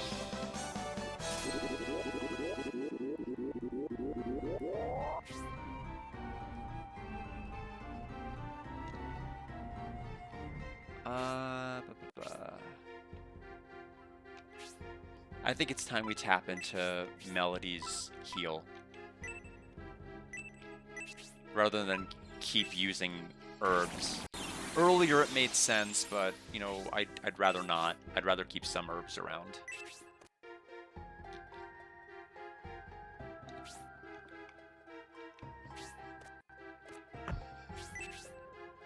Herb. Interesting. This, this was in that other dead end. Apparently, I guess whoever made the map messed up.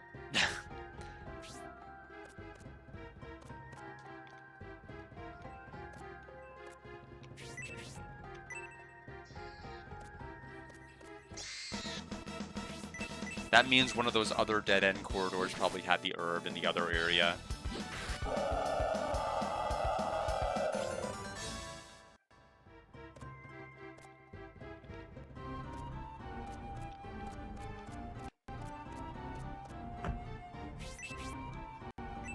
Oh, come on, I got, that's my own fault, it got twisted.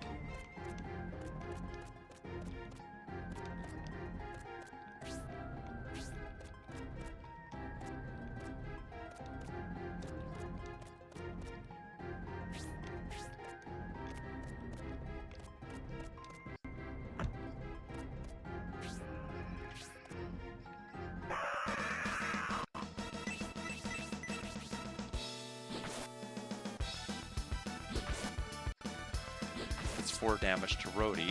1 less damage than he normally took before he leveled.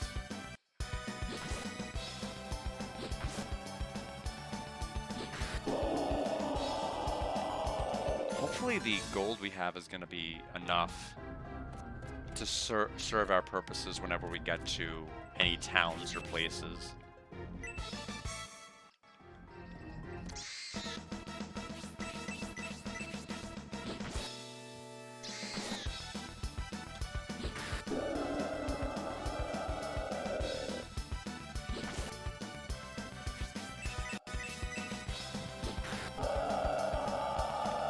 Another herb. So let's go to the other area we ignored. The hind beetle ran. I was going to say at our level, hopefully we had enough speed to go faster, but apparently not.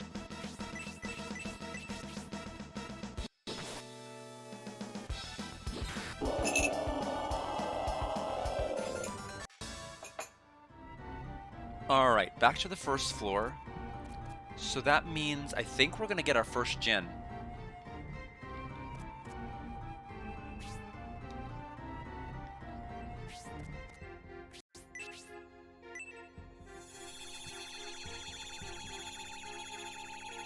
Or, I don't know what we got. A succubus named Moran was found. Joins the group.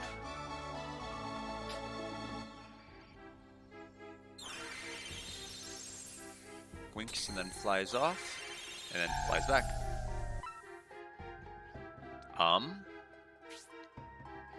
Explain. What does that mean? Are you allied pixies? 1. So we have 1. I'd love to know what they do. I would love to know what they do, Arc Brigade. Do I press a button? Activating pixie mode. That did not do anything. Is that like a strafe button? I don't know what that does. Yep, so none of those things do anything.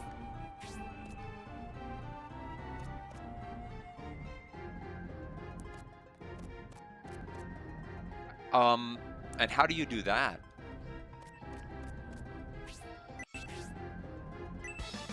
I'd like to inflict damage before combat starts. I think that'd be pretty cool. Oh, I hit the A button. Oh, geez. So do they recharge or something, or how does it work? Oh. Okay, the pixie icon is gone, but it might just be because we're in combat.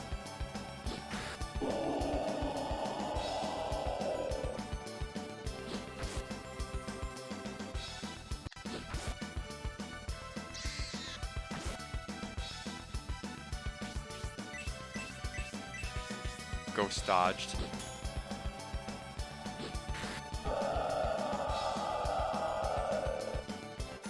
Pixies have received 1 gold. Okay, pixies get EXP?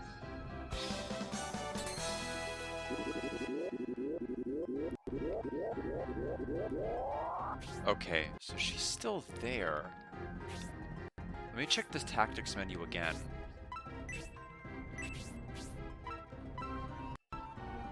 Pixie tax, I guess. I mean, I don't... oh, okay. I guess it's your penalty if you decide to summon them. I assume once you, get deeper into the game, they'll probably cost more and more.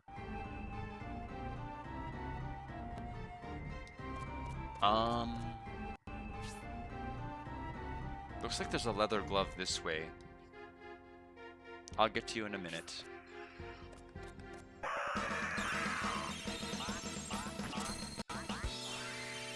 Yeah, so she'll take a portion of the gold and she'll take a portion of the EXP. I think it's fair.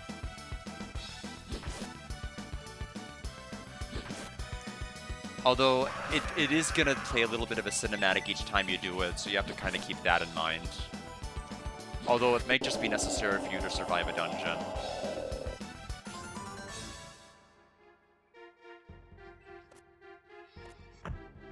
There's another herb.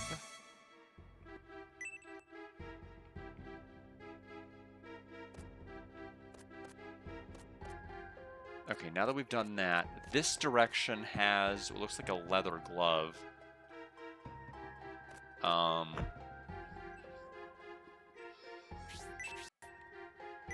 glove. Let's take a look. Possession, equip.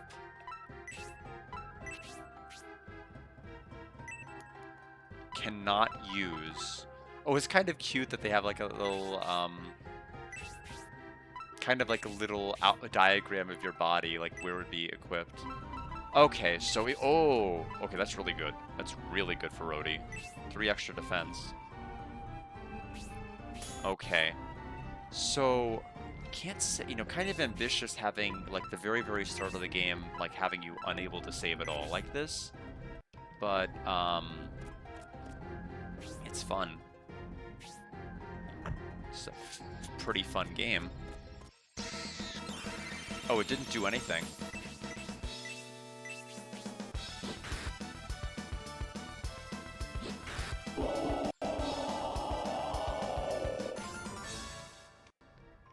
I guess the pixies have standards. I don't know.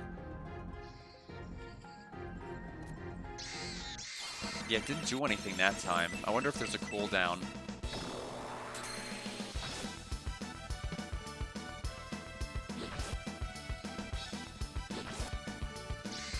Yeah, now they're dealing only 1 damage to Rhodey, which is fantastic.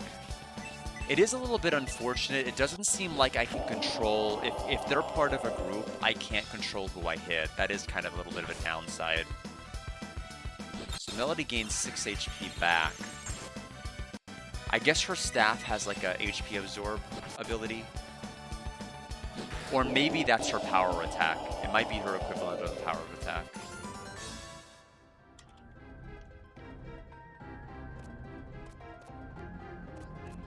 This is... N... It is nothing.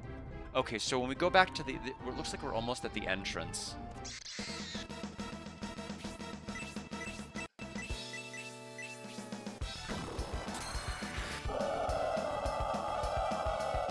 And there is going to be another one of the Jinn here at the entrance too, it looks like.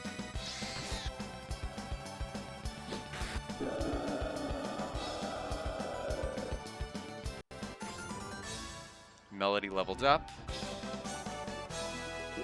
2 defense that time. Hellblast magic mastered.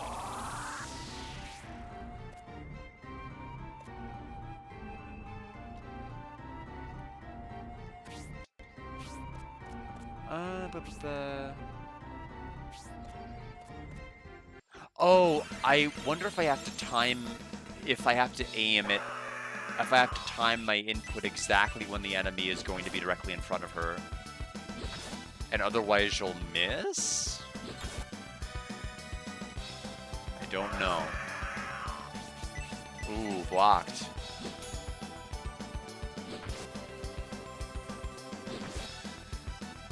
Oh, Arthur got paralyzed. No big deal, though.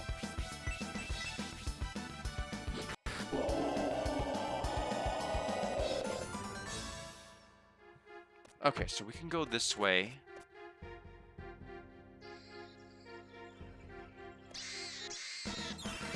Yeah, it's... Maybe it is I have to wait until they're, like, directly in front.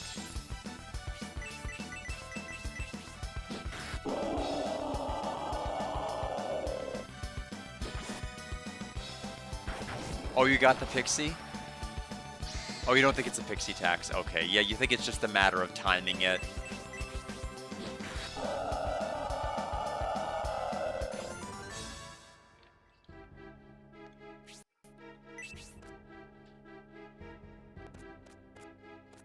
Oh, you get bonus? So it's ours? Interesting. You know, I never actually checked. Yeah, it seems like it's a timing thing. It's kind of interactive. It's like a timed hit, except it's not tied to like combat itself. It's like kind of a pre-combat thing. So this is the entrance. We're not going to leave yet because we need to get our Jin.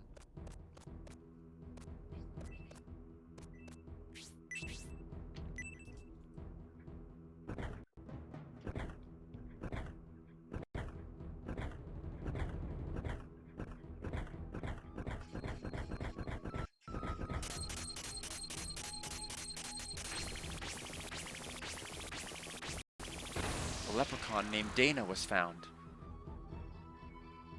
A leprechaun named Dana joins the group. Like a pimp named Slickback, I guess. Alright.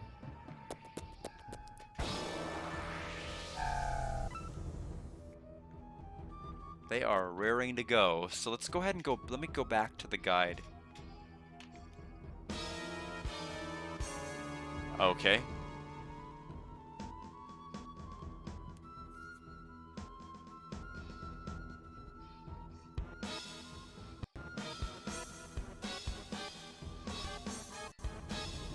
Okay, I'm glad I checked the guide because they are like all capsing me. Like, stop! Do not do anything but go straight to the church. Nothing! Especially do not enter the inn. The next segment has the capability to ruin your game. You definitely want to have a save after all you've done, and one you can actually continue, no doubt. Yeah, so, okay. Don't have to shout, man. I'll do it. But I think that's... Apparently, it is extremely missable to hit the end, then, is what they're telling me.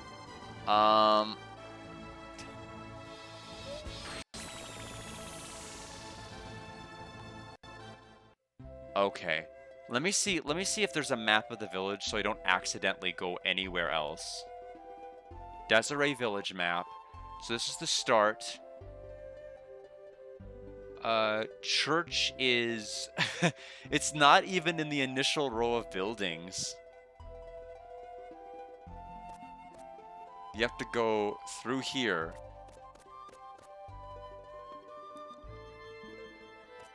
Why are they hiding it?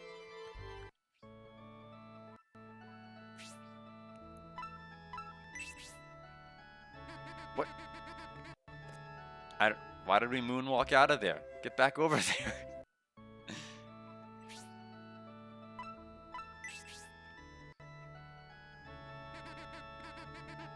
Alright, we will record... Oh, there's class changes? Interesting. I'm using on the third GameFAQs, the one that has the most kilobytes associated with it. So I'm using that one. Because the other ones seem to be like really small and condensed. And I'm also using their maps.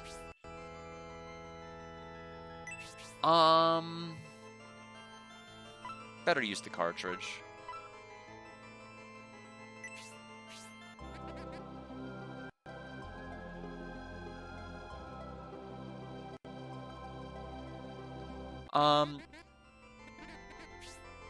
Here's what I'm gonna do. I think considering how late it is that we started this, I do want to loot this area pretty thoroughly.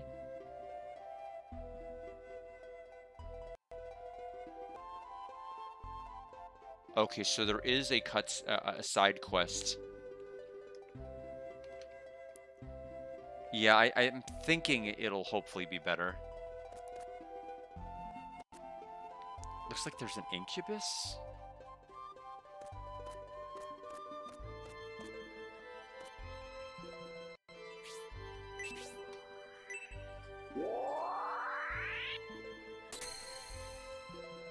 One coin inside. There's a quick chicken outside the pub. An incubus named Lantana was found.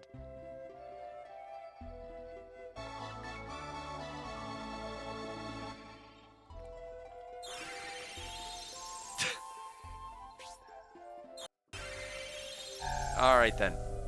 Are you the pub?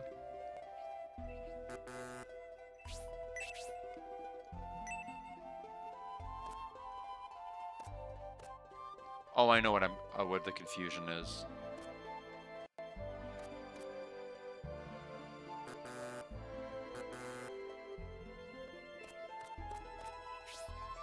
We found a quick chicken. The quicken, if you will. I think we need to make Arthur faster.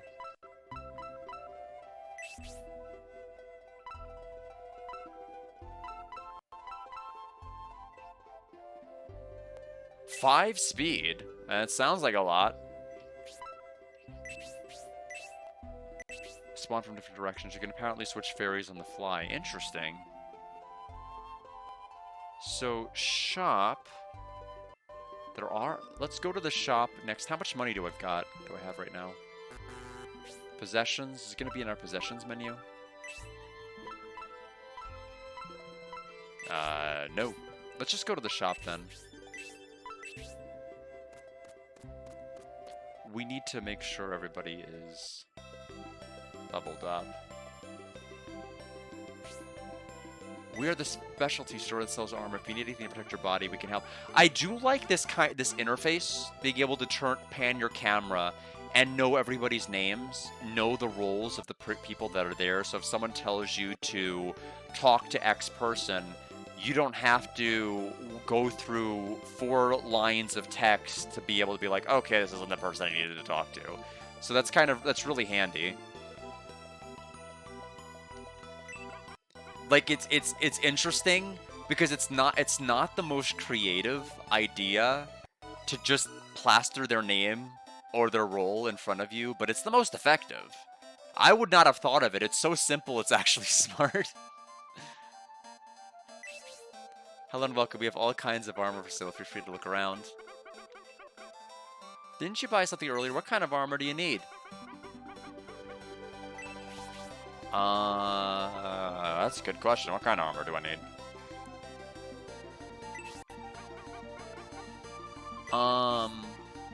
Okay, so Arthur will gain 5 defense with that. Yeah, I do want to equip it.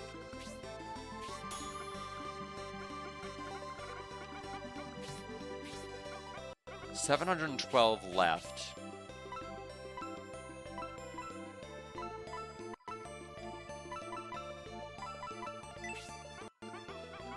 Three defense with her, I think that's... I mean, I think the defense is never going to be a bad investment, especially if we can sell their other equipment back. Scale suit.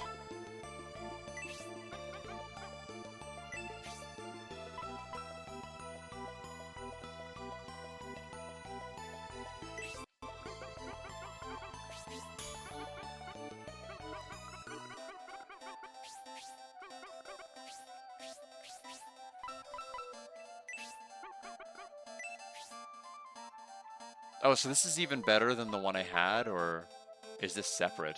It might be separate. It's gonna get rid of the ring mail I got. Oh no, this is different. This is a different piece of armor.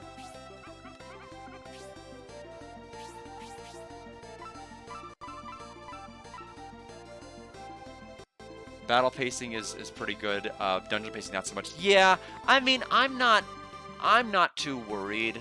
I mean, it seems like dungeons are going to be a commitment. That's the thing. If I'm like, I've only got 20 minutes left, I can't do a dungeon.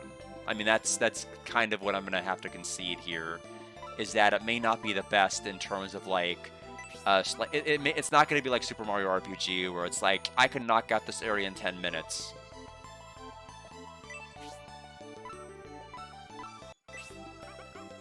Looks like we managed to get just enough money, which is pretty neat. Although we might be just a couple of items shy.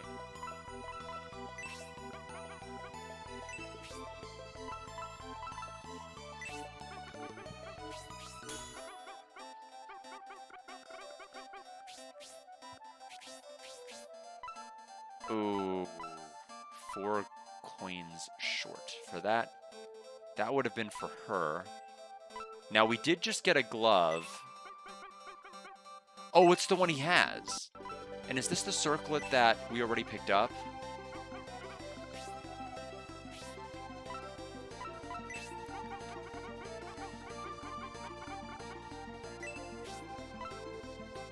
Okay.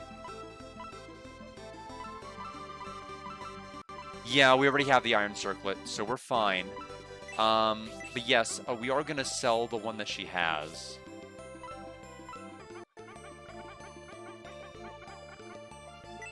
Melody can sell her holy circlet. And then Rhodey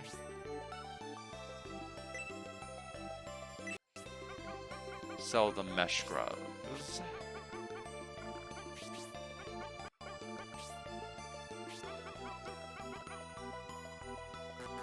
The bad news is that, and something I immediately forgot, by the way, is that was just the armor shop. I completely forgot there's a weapon. So we are bulky, but we may not have the best weapons for the next area, which is fine. I never checked the tool, did I? Or sales? Yeah. So how expensive is the weapon shop going to be? Looking for some weapons. Come closer, take a good look.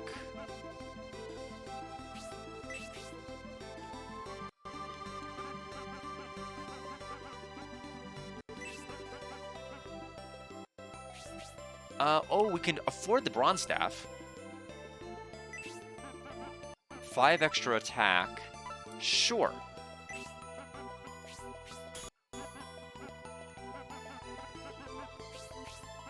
So we'll leave it at that.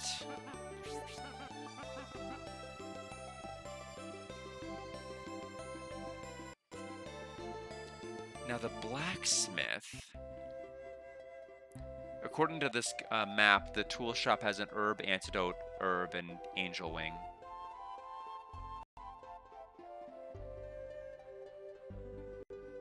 Okay, looks like we can return to this place after several different points, and it'll be pretty important. It was a large expedition this time. Were you a part of it? Yes. They sure made a big fuss over a small task of catching just a few outlaws.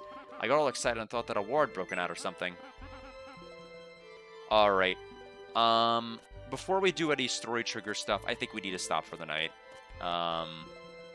It's been almost 3.5 hours, largely because of the fact that we swapped games in the middle.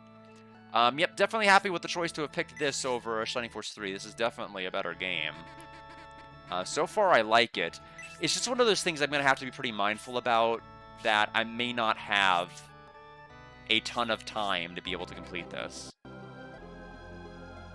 You know, as far as, like, dungeons, I'm going to have to make sure I have enough devoted time before I jump in. So, we're going to no. Oh, and just goes, there's no friendly message or a fairy that waves you off. You're done. All right. So, we are done. I'm going to see how I'm feeling tomorrow. I might, depending on how I'm feeling. I might do a playthrough or playthroughs of Deltarune Chapter 5 just to see, you know, just to try to do a no damage run. Set some kind of a PV floor for myself, because I haven't done one other than the initial playthrough. I've played all of the individual fights. They're all uploaded to my YouTube. But I do want to at least try to dive into that a little bit. I don't think it's going to be able to replace any of the mainline content that I'm doing at this particular point. Although, if anything is on the chopping block right now, Xenogears is. Because that is a bad RPG. I'm sorry. The story is good, but my God, Gameplay wise, it is. I cannot believe how frustrating it is to actually play it as an RPG, going from area to area. I had no idea that turning the camera would advance the step counter, which is the most absurd thing I've ever seen in an RPG. I had no idea that so many of the areas were going to not have any sort of maps associated with them, and because jumping is a mechanic, you have to platform, but there's also lag in various different areas, so you have to account for lag as you're jumping, and then when you account for lag for the next jump, the lag stops being there, so you try to your timing's all off, so you fall down the hole anyway, and then you have to rotate the camera to get back and get into an encounter because you're rotating the camera. It's just a mess. It is just a mess. But ultimately, we'll see how I feel tomorrow, and ultimately see how I feel about Xenogears. I had an impression growing up that it was never really a game I wanted to go back and replay, even though I thought the story was excellent. And I thought it was like I gave an opinion that was like low 70s. I think it's probably low 50s or high 40s, if I'm being honest. It's really, really, really bad.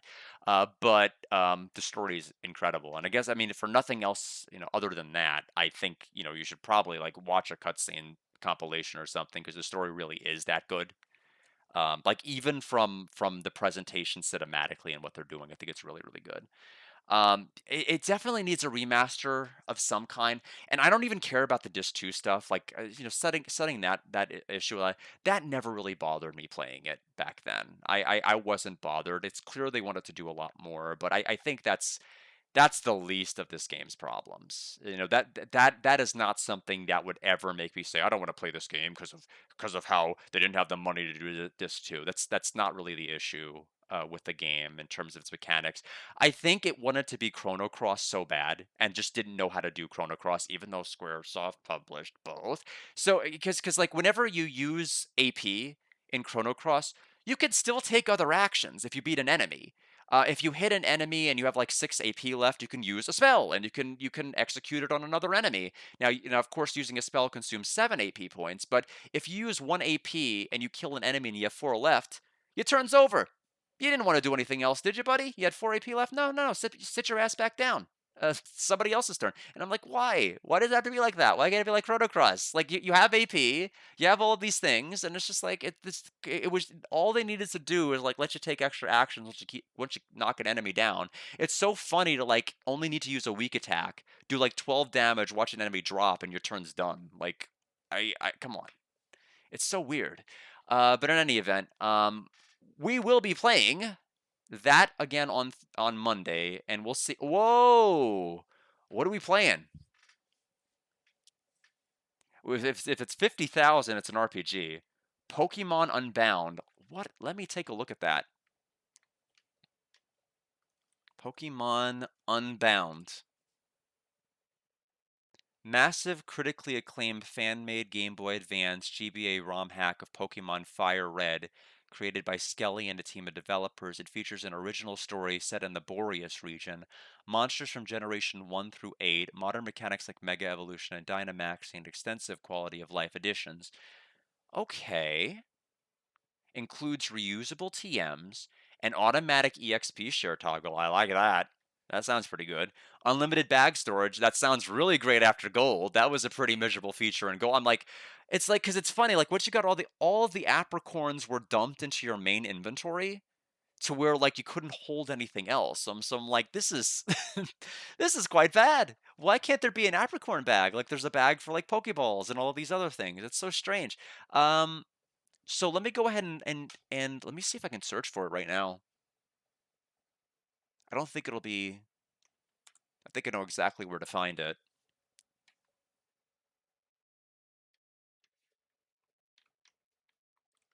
One and a half Ritter. What on earth?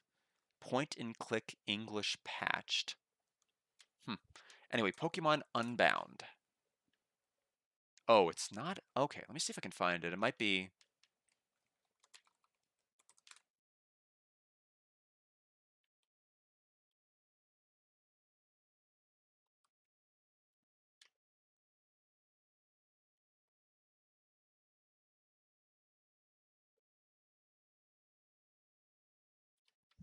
I'm gonna have to figure out how to get it. It seems like it's not like a CD romance. It seems like they're saying there's like a hack dex. You have to upload the file and get it patched. I'll figure it out. It shouldn't be that hard. I am gonna write it on my list to make sure I don't forget about it.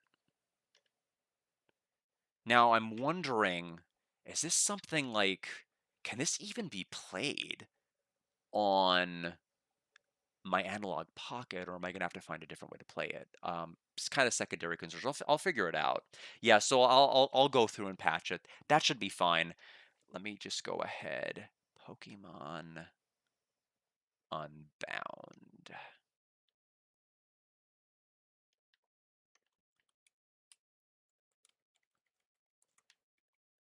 All right, Pokemon Unbound it is. Mackenzel, thank you so much.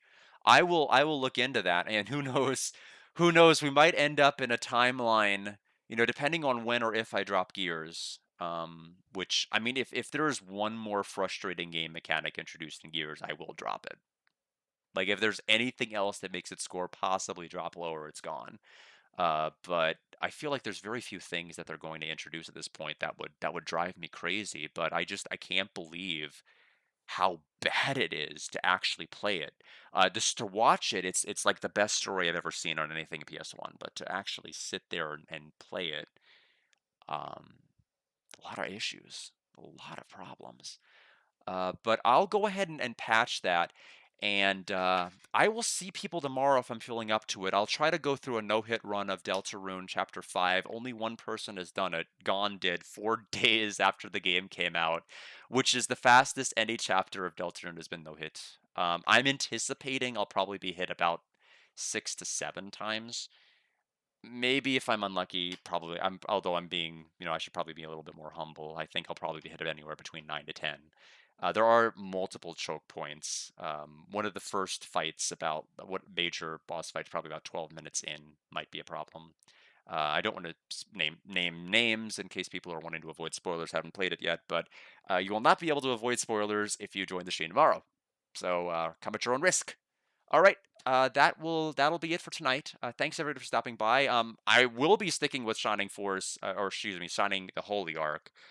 So I'll have several of the. I'll have to change the menu down here as well as the stream upcoming game. Thanks everybody for stopping by. I'm gonna try to get some sleep early tonight if I can. I only got 5 hours the night before, despite being dead tired. Didn't matter. All right, take care, everyone.